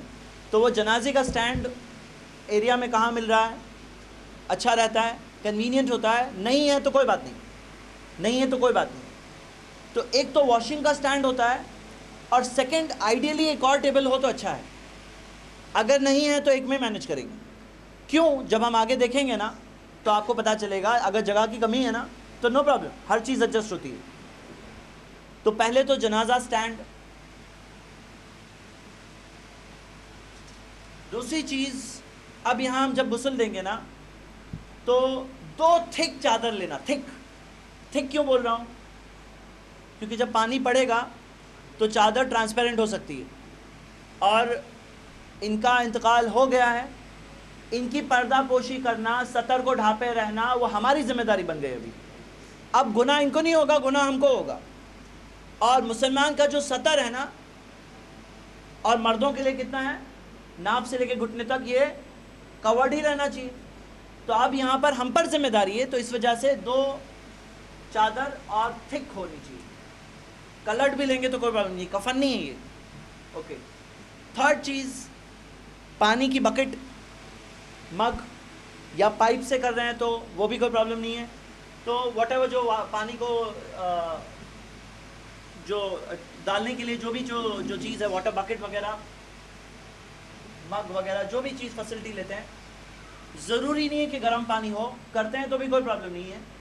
اکثر گرم پانی بیری کے پتوں کے لیے کیا جاتا ہے تاکہ بیری کے پتوں کا ایفیکٹ اس کے اندر آ جائے. اور ہم دیکھتے ہیں کہ یہ بیری کے پتوں کا کیا معاملہ ہے. تو بیری کے پتر جو ہوتے ہیں، جو ہمیں حدیث ملتی ہے، اللہ کے رسول صلی اللہ علیہ وسلم نے کہا اغسلناھا بماء وسدر، کہ دھو لو پانی سے اور بیری کے پتوں سے. اب بیری کے پتے نہیں ملتے تو ڈونٹ ٹیک ٹینشن، نارمل صابن بھی کافی ہے. نارمل جو سوپ ہوتا ہے نا، کلینزنگ ایجنٹ چاہیے، کوئی کلینزنگ ایجنٹ چاہیے تو نو پرابلم، نارمل صابن بھی ہو تو بھی کوئی پرابلم نہیں ہے.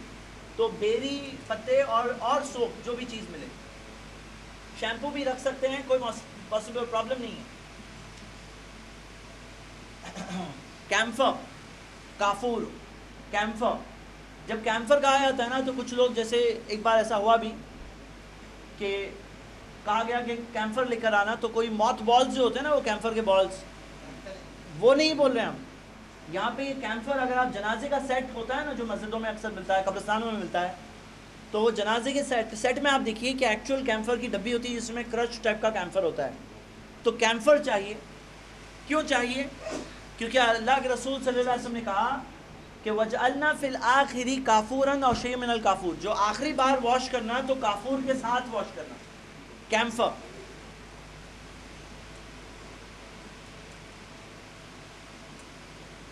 ٹاول ہو تو بینیفیشل ہو جاتا ہے، ٹاول بھی ہو، ایک پوچھنے میں آسانی ہو جاتی ہے. سورما وغیرہ لوگ بولتے ہیں، لیکن ایکچولی اسکالرز بولتے ہیں اس کی کوئی دلیل نہیں ہے، تو بچیں تو بہتر ہے. پرفیوم، عطر، ہاں پرفیوم، تو عطر لیں گے کافی اچھا. اور آج کل کئی قبرستانوں میں یہ رول آ چکا ہے اور اسٹرکٹلی فالو بھی ہوتا ہے کہ وہ لوگ ایک پیکٹ دیتے ہیں پاؤڈر کا. وہ پیکٹ کیا ہوتا ہے؟ باڈی جلدی ڈیکے کرنے کے لیے ہوتا ہے.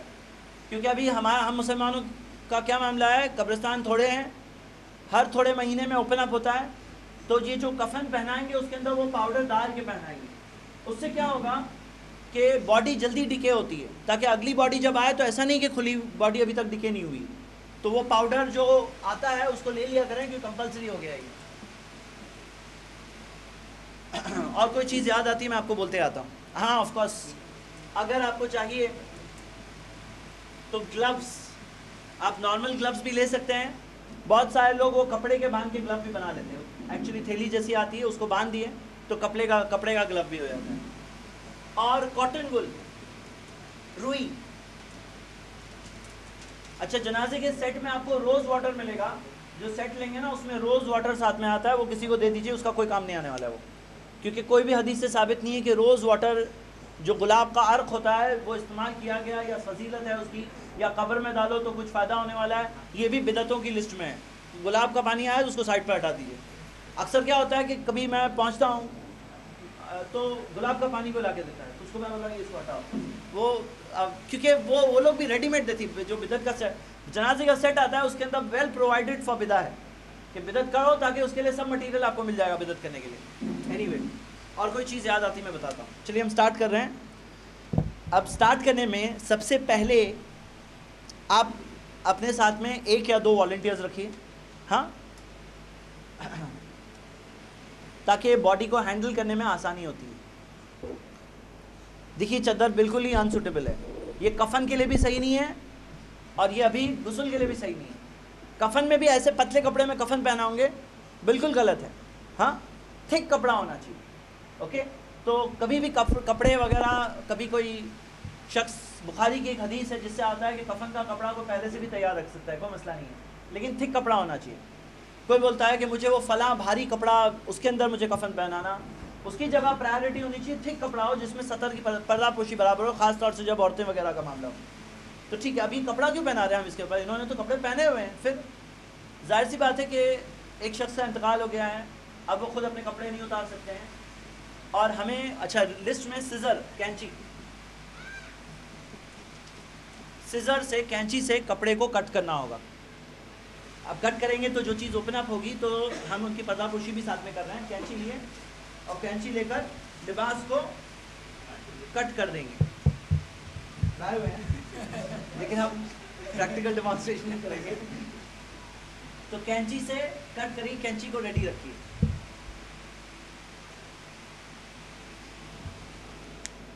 کینچی کو کٹ کر کے ہم نے لباس ہٹا دیا, اور اوپر سے چادر اچھی تھک بڑی ہو, اس سے بڑی بھی ہو چوڑائی, ہاں چادر رکھیے. اب ہم شروع کرتے ہیں.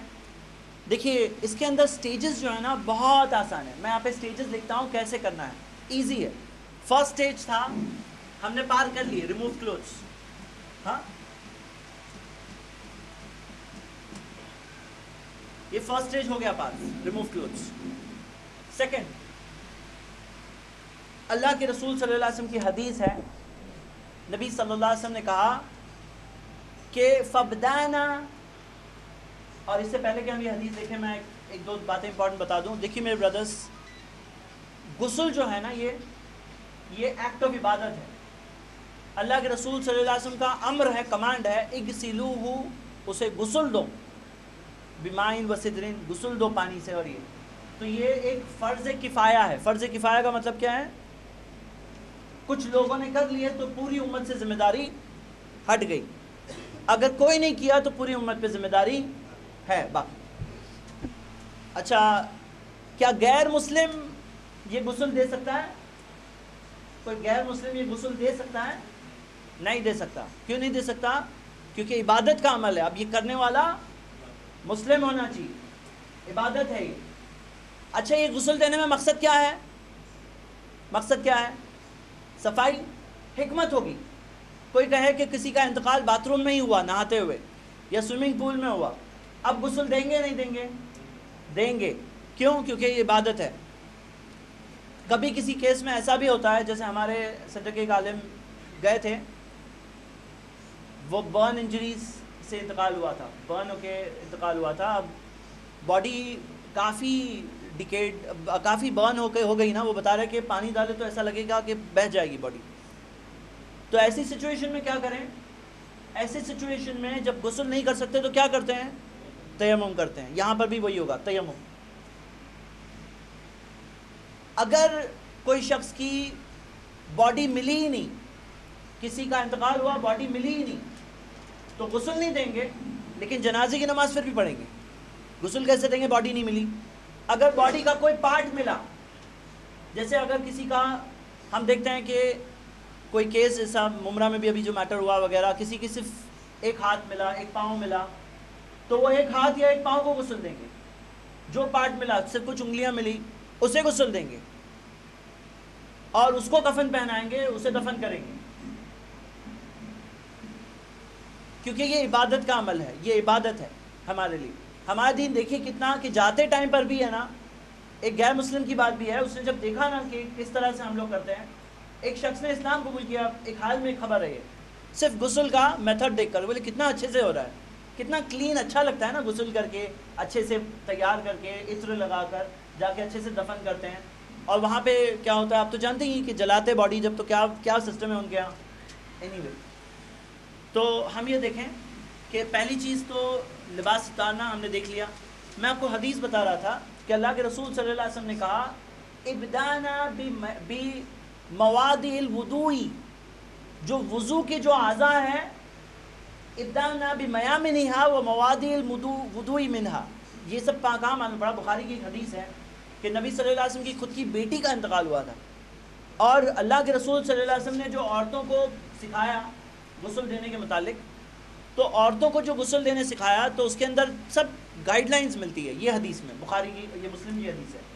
اس کے اندر آتا ہے کہ وہ پارٹس آف وضو ہے نا، وہاں سے شروع کرنا. لیکن اب میں آپ سے ایک لاجیکل سیکوینس پوچھ رہا ہوں کہ اگر مان لیجئے ہمیں اگر باتھ روم کسی کو جانا ہے، وضو کرنا ہے، تو پہلے کیا کرے گا؟ پہلے باتھ روم جائے گا، ہے نا؟ ٹھیک ہے. تو وہی سیکوینس یہاں بھی آتی ہے. یہاں پر پہلے جو باڈی میں جو باقی ریمننٹ غلاظت ہو اس کو خارج کیا جاتا ہے، جو نارملی اب دیکھیے جیسے مثال کے طور پر یہ اس طرح سے لے کر باڈی کو اس طرح سے یہ ہاتھ سے خارج کر رہے ہیں. کچھ لوگ بہت بے رحمی سے بالکل ان کو بہت زیادہ ٹرن کرتے ہیں، اتنا زیادہ بھی کرنے کی ضرورت نہیں، تھوڑا سا کر کے پیٹ میں اسٹمک کے اوپر تھوڑا پریشر پڑے گا نا، تو اگر کچھ ہے تو وہ خارج ہو جائے گا. تو کر رہے ہیں اس طرح سے خارج ہوتا ہے. اور پھر پانی، بکٹ پانی لے کر واش کرنا ہے. ہاں، تو یہ ہو گیا سیکنڈ سٹیج. دیکھیے کتنا انسان بے بس ہو جاتا ہے نا. خود غسل نہیں کر سکتے ہیں، اب ہمیں دینا پڑ رہا ہے. خود جا کے اپنے آپ کو قبرستان تک پہنچا نہیں سکتے ہیں، ہمیں اٹھا کے لے آنا پڑ رہا ہے. خود اپنے آپ کو دفن نہیں کر سکتے ہیں، اپنے خود کی جنازے کی نماز میں حاضر نہیں ہو سکتے. ایک عبرت ہے کہ نہیں ہمارے لیے؟ ہم سب دنیا سے جانے والے ہیں، ہم سب ایک بار ایسے ٹیبل پہ لیٹنے والے ہیں ایک جگہ پر. اللہ جانتا ہے بہتر. اب سمجھداری یہ ہے کہ جب وہاں پہنچے تو ایسے کام کر کے گئے ہیں کہ آگے کی زندگی اچھی ہو جائے. پہلا مرحلہ ہے یہ جو جا رہا ہے. تو ہم یہ دیکھ رہے ہیں کہ غلاظت کو خارج کرنا، یعنی کہ ہم یہ لکھیں گے انگلش میں، ٹھیک ہے، میں اردو میں ہی لکھ دیتا ہوں. ہاں جی، غلاظت کو خارج کرنا، یا آپ سمجھ رہے ہیں میں کیا بول رہا ہوں. ٹھیک ہے. اب تھرڈ ہے پارٹس آف وضو کو واش کرنا. ہاں، وضو کے پارٹس کو واش کرنا، تھرڈ سٹیج. تو اب یہاں ہم کیا کریں گے؟ وضو سٹارٹ کہاں سے ہوتا ہے؟ ہاتھ سے ہوتا ہے. ہاتھ کو دھوئیں، دونوں ہاتھ کو. ہاں، ہاتھ کو دھو رہے ہیں، باہر بھی نکال کر سکتے ہیں. پھر فیس واش کر رہے ہیں. فیس واش کرنے سے پہلے کلی کیسے کرائیں گے؟ تو کلی کرانے کے لیے کاٹن وول وغیرہ لے کر تھوڑا سا لپس پارٹ پہ کلین کر لیں، نوز کو کلین کر لیں. ہاں، پھر فیس کو واش کر رہے ہیں. پھر ایک ڈسٹ بن بھی رکھیے ساتھ میں، پھینکنے کے لیے اچھا رہے گا. ہاں، ہینڈس کو واش کرنا ہے. کون سے ہاتھ کو پہلے واش کریں گے؟ پہلے رائٹ سے شروع کریں گے. جو اللہ کے رسول صلی اللہ علیہ وسلم نے باڈی کو بھی رائٹ سے شروع کرنے کہا، اور وضو میں تو ہم لوگ جانتے ہیں رائٹ سے ہوتے شروع. تو ہینڈ کو واش کیے. پارٹس آف دا وضو کے جو پارٹس ہیں اسے پہلے واش کر رہے ہیں، اسے پہلے دھو رہے ہیں. پارٹس آف وضو دھونے کے بعد نیکسٹ پوائنٹ، اگلی چیز، اب ہم سٹارٹ کریں گے ایکچوئل واشنگ. تو سٹارٹ کرتے ہیں ہم ہیڈ سے. ہیڈ سے شروعات کرتے ہیں، سر سے. اور right parts of the body right سے سٹارٹ کریں گے اور پھر لیفٹ سے جائیں گے. تو اللہ کے رسول صلی اللہ علیہ وسلم نے جو کہا کہ اللہ کے رسول صلی اللہ علیہ وسلم کی حدیث ہے بخاری میں کہ اغسلناها ثلاثا او خمسا او اکثر من ذلك ان رأيتن ذلك. نبی صلی اللہ علیہ وسلم نے وہ عورتوں سے کہا 3 بار دھونا یا 5 بار دھونا یا اس سے زیادہ بار دھونا اگر تمہیں ایسا لگے تو. تو 3 بار دھونا تو ہے ہی، اس میں سے لاسٹ جو ہے وہ کافور کے ساتھ ہے. تو نارملی جو فرسٹ بات ہے اس کے اندر سوپ ویٹ کرنے کے بعد سوپ لگا لیتے ہیں. اور کئی بار لوگ بیری کے پتے بھی ڈال دیتے ہیں، سوپ بھی یوز کرتے ہیں. نو پرابلم، کوئی پرابلم نہیں ہے، کر سکتے ہیں. ٹھیک ہے. تو ہم سٹارٹ کر رہے ہیں. وضو کرا چکے ہیں، ہیڈ کو واش کر رہے ہیں. شیمپو کرنا چاہتے ہیں کر سکتے ہیں. عورتوں کا جنازہ ہے تو اس کے اندر آتا ہے کہ اللہ کے رسول صلی اللہ علیہ وسلم کی بیٹی کے متعلق آتا ہے کہ عورتوں نے ان کے بالوں کو کھول دیا اور پھر دھونے کے بعد اس میں 3 چوٹیاں بنائی اور وجعلناها خلفها، انہیں پیچھے رکھا. اس کی تعلق سے ڈیٹیل ہم تھوڑی تھیوری پہ پہنچیں گے تب دیکھتے ہیں. چلیے اب یہاں یہ ہے کہ بال کو واش کرنا. پھر right side of the body. اب اپنا رائٹ نہیں دیکھیے، ان کا رائٹ دیکھیے. تو ان کا رائٹ کون سا ہے؟ یہ ہے. اور رائٹ سے سٹارٹ کر رہے ہیں. تو جیسے مثال کے طور پہ نارملی کیا ہوتا ہے کہ باڈی تھوڑی سی انکلائن کرتے ہیں. چادر لمبی ہونی چاہیے کہ انکلائن کرنے میں کوئی پارٹ ظاہر نہ ہو. اور اس طرح سے کر کے پھر واش کرتے ہیں. اب اس کے اندر آپ وہ اپنا گلوز پہن لیجیے. تو صابن لگانا right side of the body کو, ہاں, اور left side of the body کو. کاؤنٹ کیسے کرتے ہیں؟ رائٹ لیفٹ ملا کر ایک بار کاؤنٹ ہوا, یہ 1 اور اس کو 2 نہیں کاؤنٹ کریں گے کہ رائٹ کو 1 کاؤنٹ کر لیے, لیفٹ کو 1 کاؤنٹ کر لیے, نہیں. یہ دونوں ملا کر 1 ہوا, پھر دونوں ملا کر 2 ہوئے, پھر دونوں ملا کے 3 ہوں گے. تو 3 بار واش کرنا منیمم ہے. اگر کبھی ایسا لگا کہ کچھ غلاظت وغیرہ خارج ہو گئی تو پھر سے وضو کرانے کی ضرورت نہیں ہے, تو اسے واش کر سکتے ہیں. اور کبھی ایسا لگے تو آدمی کو شاید مور دین 3 کرنا پڑے تو کر سکتا ہے, 5 کر سکتا ہے, مور دین دیٹ بھی کر سکتا ہے. لاسٹ ٹائم میں کیمفر یوز ہوگا. تو جیسے نارملی ہم بات لیتے ہیں, اس کے اندر کوئی بہت بڑی ٹیکنیک نہیں ہے, سیدھی سمپل بات ہے کہ جو غسل دیا جاتا ہے اس کے اندر غسل دے رہے ہیں. 2 اسسٹنٹ ہونے سے کیا ہوتا ہے کہ ایک یہ سائڈ سے واش کرتا ہے, ایک وہ سائڈ سے واش کرتا ہے. نہیں تو یہاں سے وہاں جانا پڑے گا, پھر وہاں سے یہاں آنا پڑے گا 6 بار, مطلب 3 غسل میں 6 بار ہو جائے گا نا. تو یہ ایک ٹیم میں آسانی رہتی ہے اور ہینڈل کرنے میں بھی آسانی ہوتی ہے. تو 2 لوگ تو ایکٹیو ہوتے ہیں, ایک آدمی تھوڑا اسسٹنٹ ہوتا ہے. اب آگے ہم یہ دیکھتے ہیں کہ اس کے اندر ہم نے باڈی کو واش کر لیے, رائٹ سائڈ پہلے پھر لیفٹ. لاسٹ ٹائم میں جو کیمفر ہے اس کے اندر علماء میں اختلاف ہے. کچھ علماء کہتے ہیں کہ نہیں, کیمفر جو ہے وہ کفن پہ ڈالنا ہے, کچھ کہتے ہیں نہیں پانی میں ڈالنا ہے. حدیث کے الفاظ پہ غور کرتے ہیں تو جواب مل جاتا ہے. اللہ کے رسول صلی اللہ علیہ وسلم نے کہا وَجَعَلْنَا فِي الْآخِرِ كَافُورًا, آخری بار میں کیمفر ڈالنا.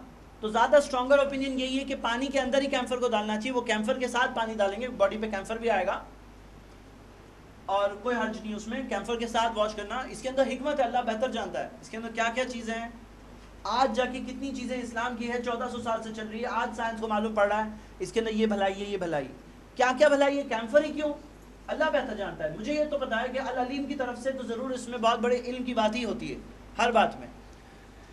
اب کر کے ہم نے لاسٹ ٹائم میں کیمفر کے ساتھ واش کیا, اب واش فنش ہو گیا ہے. اب کیا, اب ڈرائی کرنے کی بات ہے.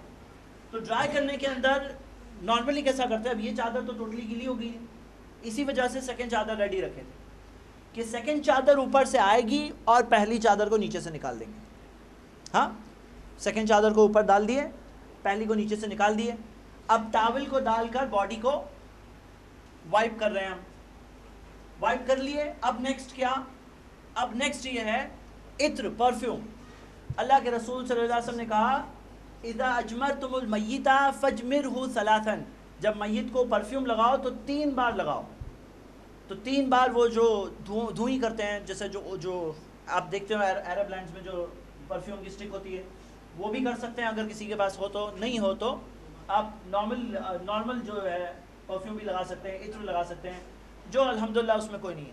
تو باڈی پہ عطر لگائے, اور عطر لگانے کے بعد ہم یہ دیکھ رہے ہیں کہ اب یہاں پہ باڈی ایک چیز طور پر ریڈی ہے. اب نیکسٹ سٹیج بھی میں پریکٹیکل آپ کو ساتھ میں ہی بتا دیتا ہوں. اب کفن کی بات ہم دیکھنے والے. کفن کے اندر یہ ٹیبل تھوڑا گیلا ہے, اسی وجہ سے سیکنڈ ٹیبل کا میں نے ذکر کیا. تو سیکنڈ ٹیبل پر 3 چادر ریڈی رکھی.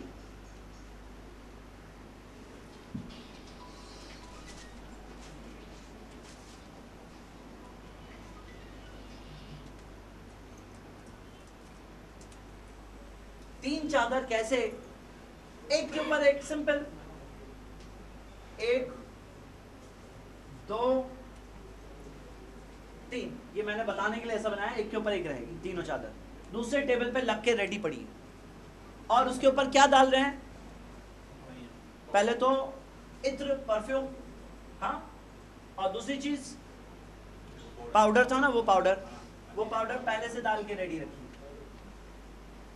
رکھا ہوا ہے. یہ باڈی کو ہم ڈرائی کر چکے ہیں, اوپر ڈرائی چادر ہے. یہ چادر کفن کی چادر نہیں ہے, وہ 3 الگ ہے. اگر شارٹیج ہے چادروں کی تو پھر دوسری چیزیں مینیج ہو سکتی, کئی باتیں ہیں, لیکن آف کورس ہمیں پردہ پوشی بھی سنبھالنا ہے, تو اس وجہ سے کمفرٹیبل طریقہ کیا ہو سکتا ہے. اب 3 لوگ اٹھائیں گے اب اسے, باڈی کو. کیسے نا انتقال تھا تو ہم کیا کہتے تھے, انہیں, ابھی کہیں گے اسے. ہاں, اب دیکھیے باڈی کو اٹھا رہے ہیں, اٹھا کر کے نیکسٹ ٹیبل پہ لے کے آئے. نیکسٹ ٹیبل پر یہاں پر ہم لے کے آئے, ہاں, چادر اوپر ہی ہے, اس سے ہم اوپر سے فلیپ کر رہے ہیں. چلیے ہم پریکٹیکلی دیکھ لیتے ہیں. تھوڑا سا آپ کو 1 منٹ رکنا ہوگا کیونکہ ہمارے پاس دوسرا ٹیبل نہیں ہے نا, نہیں تو اٹھا کے ان کو لے کے آتے ہیں. اور پریکٹیکل جی یہ کفن ہے, ایسی کفن نہیں ہونی چاہیے. ہاں یہ کیوں لایا بتانے کے لیے کہ ایسی نہیں ہونی چاہیے.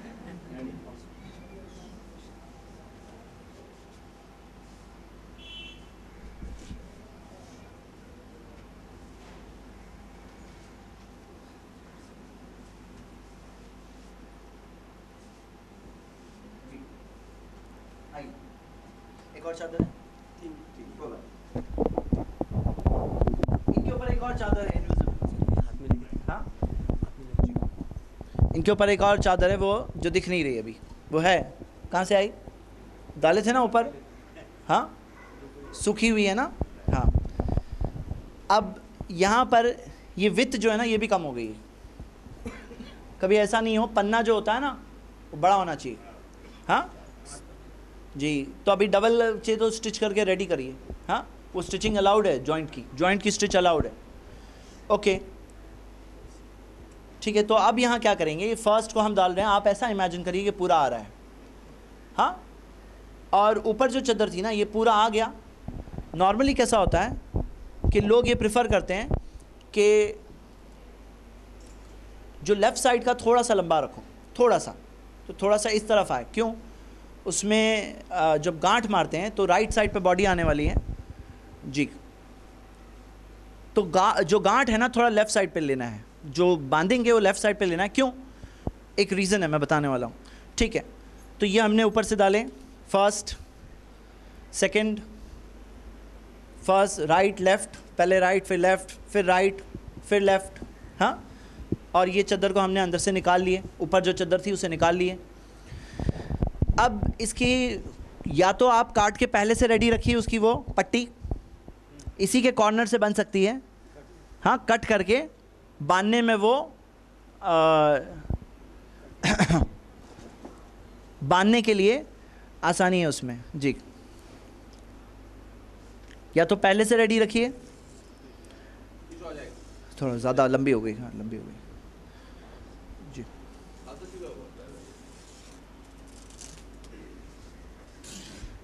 نارملی اس کی لینتھ کتنی ہونی چاہیے, جب ایک انسان 6 فیٹ کا ہے سپوز, تو اس کے دونوں سائڈ سے آدھی فٹ تو زیادہ ہونی چاہیے کم سے کم. ہاں آدھی فٹ زیادہ ہو کم سے کم, ہاں 1 فٹ زیادہ ہو اور کمفرٹیبل ہو جائے گا. اللہ کے رسول صلی اللہ علیہ وسلم نے اچھی کفن دینے کہا. کفن کے معاملے میں کنجوسی نہیں کرنا چاہیے, مطلب کفن اچھی ہونی چاہیے, تھک ہو, اچھی ہو. اس کا مطلب یہ نہیں بھاری کپڑے ہو لیکن تھک ہو. اوکے یہ باندھ رہے ہیں تو ایک نیچے ایک اوپر, اور باڈی میں بھی ہم ایڈیشنلی 2 ٹائی کر سکتے ہیں, 3 ٹائی کر سکتے ہیں. اس میں کوئی قرآن و حدیث سے رولنگ نہیں ہے ایکچولی, پریکٹیکل ریزنس. کسی کی باڈی زیادہ بڑی اور ہیوی ہے تو اس کو زیادہ ٹائی کرنے کی ضرورت ہوگی. عام طور پہ لوگوں میں عمل یہ ہے کہ جب باڈی کو کفن میں قبر میں نیچے اتارتے ہیں نا, تو اتارنے کے بعد رائٹ سائڈ پہ رکھ دیے, رائٹ سائڈ وہاں پہ رکھنا ہے. تو یہ جو باندھ رہے ہیں اسے کھول دیتے ہیں, کیونکہ اس کی ایکچولی کوئی حیثیت, اس کا پروف نہیں ہے, تو اسے کھول دیتے ہیں پریکٹیکل ریزنس کے لیے. اور کھولنے میں جب رائٹ سائڈ پہ باڈی ہے نا تو لیفٹ سائڈ پہ گانٹھ ہوتی ہے تو آسانی ہوتی ہے, تو تھوڑا سا ایز ہو جاتی ہے. اسی وجہ سے میں پریفر یہ کرتا تھا کہ جو لیفٹ سائڈ ہے, اب دیکھیے ان کا رائٹ میں گن رہا ہوں, یہ لیفٹ ہے ان کا. ہاں تو لیفٹ سائڈ پہ تھوڑا گانٹھ تھوڑے ٹورڈز لیفٹ ہو, جو گانٹھ باندھیں گے. تو باندھ دی ہم نے 3 اوپر اور نیچے. سپوز آپ کنوینئنس کے اوپر ہے, کوئی مسئلہ نہیں ہے. اب چہرہ کھولنے کا معاملہ ہوتا ہے, بولے کہ چہرہ بعد میں بند کرے تو ہاں چلے گا, نو پرابلم. چہرہ دیکھنا چاہتے ہیں لوگ, کوئی مسئلہ نہیں ہے. جو لوگ جیتے جی دیکھ سکتے تھے وہ انتقال کے بعد بھی دیکھ سکتے ہیں, اس میں کوئی حرج نہیں ہے. اب ہم نے اسے تیار کر لیا ہے, ہم اس کے اوپر سے تھوڑا اور پرفیوم عطر لگا سکتے ہیں. جو سلاسن کی بات آتی ہے 3 بار کرو, تو 3 بار ہمیں اس سنت پہ بھی عمل کرنے کا موقع مل جائے, کر سکتے ہیں. یہ ابھی تک ہم نے پریکٹیکل طور پہ دیکھ لیا, سمپل, بس اتنا ہی. کچھ لوگ بولے بس اتنا ہی ہے. ہاں وہ بدعت اگر آپ کو کرنا ہے تو بدعت کی لمبی لسٹ ملے گی, لیکن صحیح چیز کرنا ہے تو زیادہ لمبا نہیں ہے, سیدھا سمپل ہے. اب ہم تھوڑی دیر میں پہلے تھیوری دیکھیں گے اور پھر ہم پریکٹیکلی دیکھیں گے کہ کیا کیا بدعتیں بھی ہوتی ہیں انشاءاللہ. اور ہم یہ دیکھیں گے کہ بعد میں جب دفن کرنے جائیں گے تو ہم آپ کو پھر سے تھوڑی دیر بعد بلانے والے ہیں. جی جزاک اللہ خیر.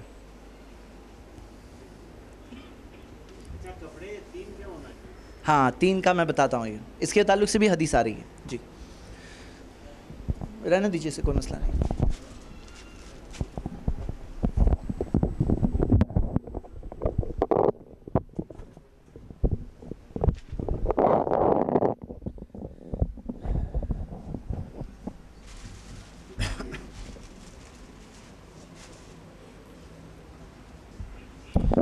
اس میں ایک سوال یہ ہے کہ کیا شوہر بیوی کو غسل دے سکتا ہے؟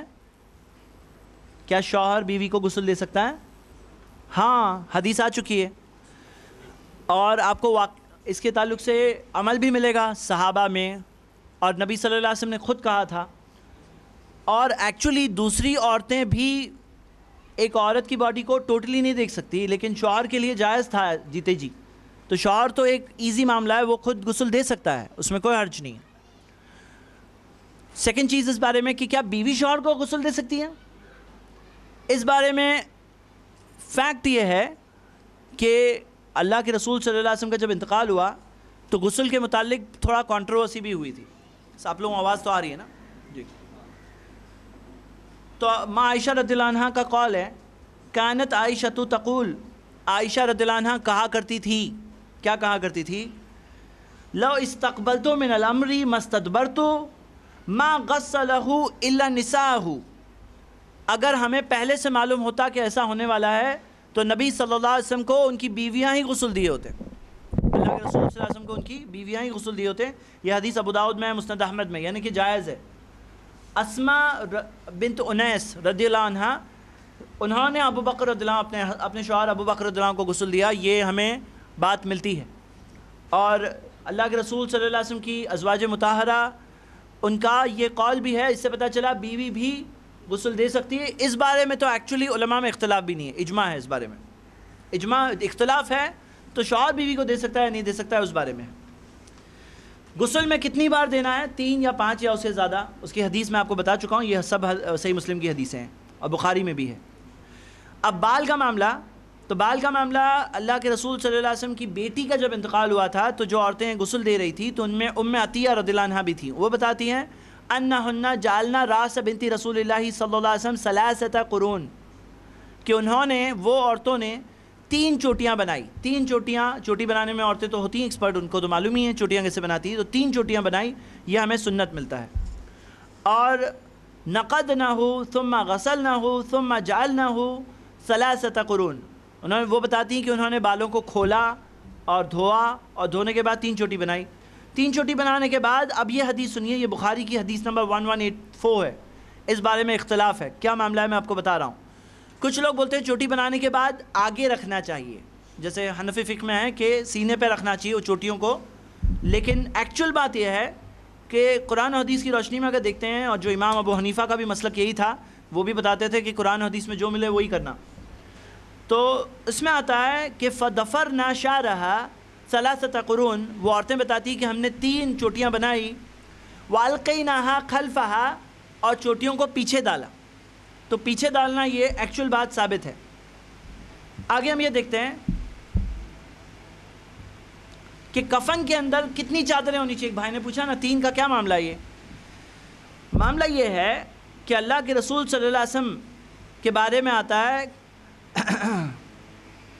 اللہ کے رسول صلی اللہ علیہ وسلم کے بارے میں آتا ہے کہ نبی صلی اللہ علیہ وسلم کو 3 چادروں میں کفن پہنایا گیا. تو کفن کے اندر 3 چادروں میں پہنایا جائے، اور یہ کیا ہے، ریکمینڈڈ ہے.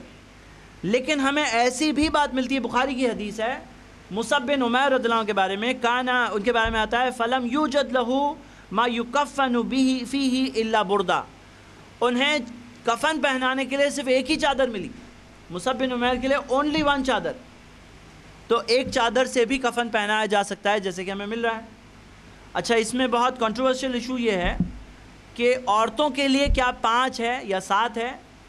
تو 5 کا جو معاملہ فیمس ہے کہ عورتوں کے لیے 5 چادروں میں اور مردوں کے لیے 3 میں. میں آپ کو تحقیق بتا رہا ہوں، آپ آگے تحقیق کریے، میں آپ کو سورسز بھی بتاؤں گا. شیخ البانی کی بہت اچھی کتاب ہے احکام الجنائز، اور اس کے متعلق تحقیق بھی آپ کو ملے گی. اس میں انہوں نے اس روایت کے متعلق بتایا کہ یہ جو 5 والی بات ہے ابو داؤد کی حدیث ہے، لیکن یہ حدیث سندن ضعیف ہے ایکچولی. اس وجہ سے مردوں اور عورتوں کے کفن میں فرق کرنے کی کوئی دلیل نہیں ملتی. تو جیسے مثال کے طور پر وہ جو 5 بتاتے ہیں اس میں کیا ہوتا ہے کہ اس میں ایک اوپر پہننے کا ہوتا ہے.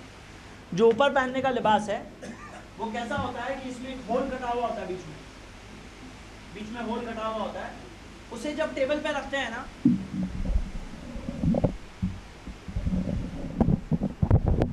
تو اس طرح سے رکھتے ہیں آدھا باہر, اور یہاں پہ جو میت کو رکھے اور پھر اس کو اوپر سے لیتے ہیں تو کیا ہو جاتا ہے, یہ اوپر سے سر کے اوپر آ جاتا ہے. تو نارملی یہ اس طرح سے کیا جاتا ہے, لیکن بات یہ ہے کہ یہ جو چوتھا ہے, یہ 3 کے علاوہ یہ جو چوتھا جو عورتوں کے لیے عام طور پہ دیا جاتا ہے, ایکچولی اس کی دلیل نہیں ہے. اور اس کے علاوہ نیچے جیسے لنگی ہوتی ہے نا, ویسے اس طرح سے ایک اور جو 5واں کا کپڑا ہوتا ہے جو لنگی کی طرح ہوتا ہے, اس کی بھی کوئی دلیل نہیں ہے. تو 3 ہی چادر مل رہی ہے مردوں کے لیے عورتوں کے لیے دونوں. اور آدمی کو اگر فکر ہے حجاب کی تو یقیناً اچھی چیز ہے ماشاءاللہ. اس کے اندر یہ ہو سکتا ہے کہ تھک کپڑا لیجئے نا, تھک کپڑا لیجئے, کپڑا اچھا خاصا تھک لیجئے, اس کی وڈتھ کو اور تھوڑا بڑا کر دیجئے, اچھا رول ہو جائے, وہ چیز کر سکتے ہیں. لیکن 5 کی دلیل نہیں ملتی, آپ تحقیق کریے, جو صحیح ملے وہی کرنا. اچھا ایک چیز میں ذہن میں آئی ہے, اگر کسی کے کیس میں ایسا ہو رہا ہے کہ بار بار تھوڑا ایسا لگ رہا ہے غلاظت خارج ہو رہی ہے, تو ایسے کیسز میں رکھنے سے پہلے وہ جو پورشن ہے نا, ادھر کپڑا جو ہم نے رکھے ہوئے تھے نا 3, تو جو پورشن ہے وہاں پر کاٹن وول پہلے سے اچھا خاصا کاٹن وول ڈال کے رکھ دیجئے, تاکہ اگر کچھ آئے تو ڈائریکٹ کفن کے اوپر نہ آ جائے. مطلب ایک اسپیشل کیسز کبھی ایسا ہو سکتا ہے تو اس کے اندر یعنی کبھی ایسا لگا نوٹس کر رہے ہیں کچھ, تو یہ چیز کر لیں, کیئر کر لیں. نہیں تو پریکاشنری طور پہ بھی کرنا ہے تو کوئی پرابلم نہیں ہے. اچھا جو لوگ ناک اور کان میں روئی ڈال دیتے ہیں, ناک میں کان میں, ایکچولی اس کی کوئی ایسے دلیل اور ثبوت نہیں ملتا ہے قرآن اور حدیث کی روشنی میں. ہاں اگر کوئی ایسا کیس ہے جس کے اندر خون کچھ بہہ رہا ہے, ایسا کچھ معاملہ ہے, تو الگ بات ہے, اسپیشل سچویشن. لیکن نارمل سچویشن میں اس کی کوئی دلیل نہیں ملتی. حالانکہ خون بہے گا نہیں, یہ ٹائم اب تک تو خون بہنے کا ٹائم جا چکا ہوتا ہے. پھر بھی اگر کچھ لگ رہا ہے کہ کچھ ایسا کچھ اسپیشل ریزن ہے تو الگ بات ہے. اوکے, ایک روایت ملتی ہے بخاری میں, اس کے اندر آتا ہے کہ ابو بکر رضی اللہ عنہ نے کہا عائشہ رضی اللہ عنہ سے کہ میرے اس کپڑے کو دھو کر رکھو, اس میں مجھے کفن پہنانا. بخاری کی حدیث ہے, اسے میری کفن بنانا. تو عائشہ رضی اللہ عنہ کہتی ان ھذا خلق, یہ تو کتنا پرانا کپڑا ہے. تو ابو بکر رضی اللہ عنہ کا جواب سنیے, قال ان الحی حق بالجدید من المیت, زندہ لوگوں کا نئے کپڑوں پہ زیادہ حق ہے مردہ لوگوں سے. مطلب آپ ان کا سٹیٹس دیکھیے, تقویٰ دیکھیے ان کا, کیسے وہ پرانا کپڑا دے رہے ہیں, بولے مجھے اس میں کفن پہنانا. بولے زندہ لوگوں کا زیادہ حق ہوتا ہے نئے نئے کپڑوں پر, مردہ لوگوں سے زیادہ زندہ لوگوں کا حق ہے. یہ ابو بکر رضی اللہ عنہ ہے. اچھا چادر, کفن کی چادر پریفریبل ہے وائٹ, کمپلسری نہیں ہے. آپ کو پتہ ہے اگر کبھی ایسی سچویشن ہے, کبھی ایسا ہو جاتا ہے, کچھ سچویشنز ہوتی ہے جن میں حالات نہیں ہوتے, کپڑے ملتے نہیں ہیں, چادر ملتے نہیں ہیں. ہمارے دین میں کوئی ٹینشن کی بات نہیں ہے. سفید نہیں مل رہا ہے, کوئی بھی کلر لو. اور اللہ کے رسول صلی اللہ علیہ وسلم نے کہا البسوا من ثيابكم البيضاء, کہ اپنے کپڑے جو پہنو وہ سفید پہنو, سفید پریفریبل ہے. لیکن ہم لوگ صرف سفید پہنتے ہیں کیا؟ نہیں. اور آگے اللہ کے رسول صلی اللہ علیہ وسلم نے کہا فَإِنَّهَا مِنْ خَيْرِ ثِيَابِكُمْ, کیونکہ تمہارے کپڑوں میں سب سے اچھے یہی کپڑے ہوتے ہیں وائٹ. وَكَفِّنُوا فِيهَا مَوْتَاكُمْ, اور اپنے مردوں کو سفید میں کفن پہناؤ. ریکمینڈڈ ہے, کمپلسری نہیں ہے. تو ہمارا ٹائم تو ختم ہو گیا ہے, اور قریب قریب ہے کہ ہم نے کفن کے متعلق تھیوری کور کر لی, صرف غلط باتیں رہ گئی. تو وہ انشاءاللہ نماز کے بعد, اب ہم نماز کا بریک لے لیتے ہیں. اور میرے بھائیوں, یہ جو پوری بات ہوئی اس کو ذہن و دل میں بٹھانے کی کوشش کریں. الحمدللہ بہت ساری بکس اویلیبل ہیں.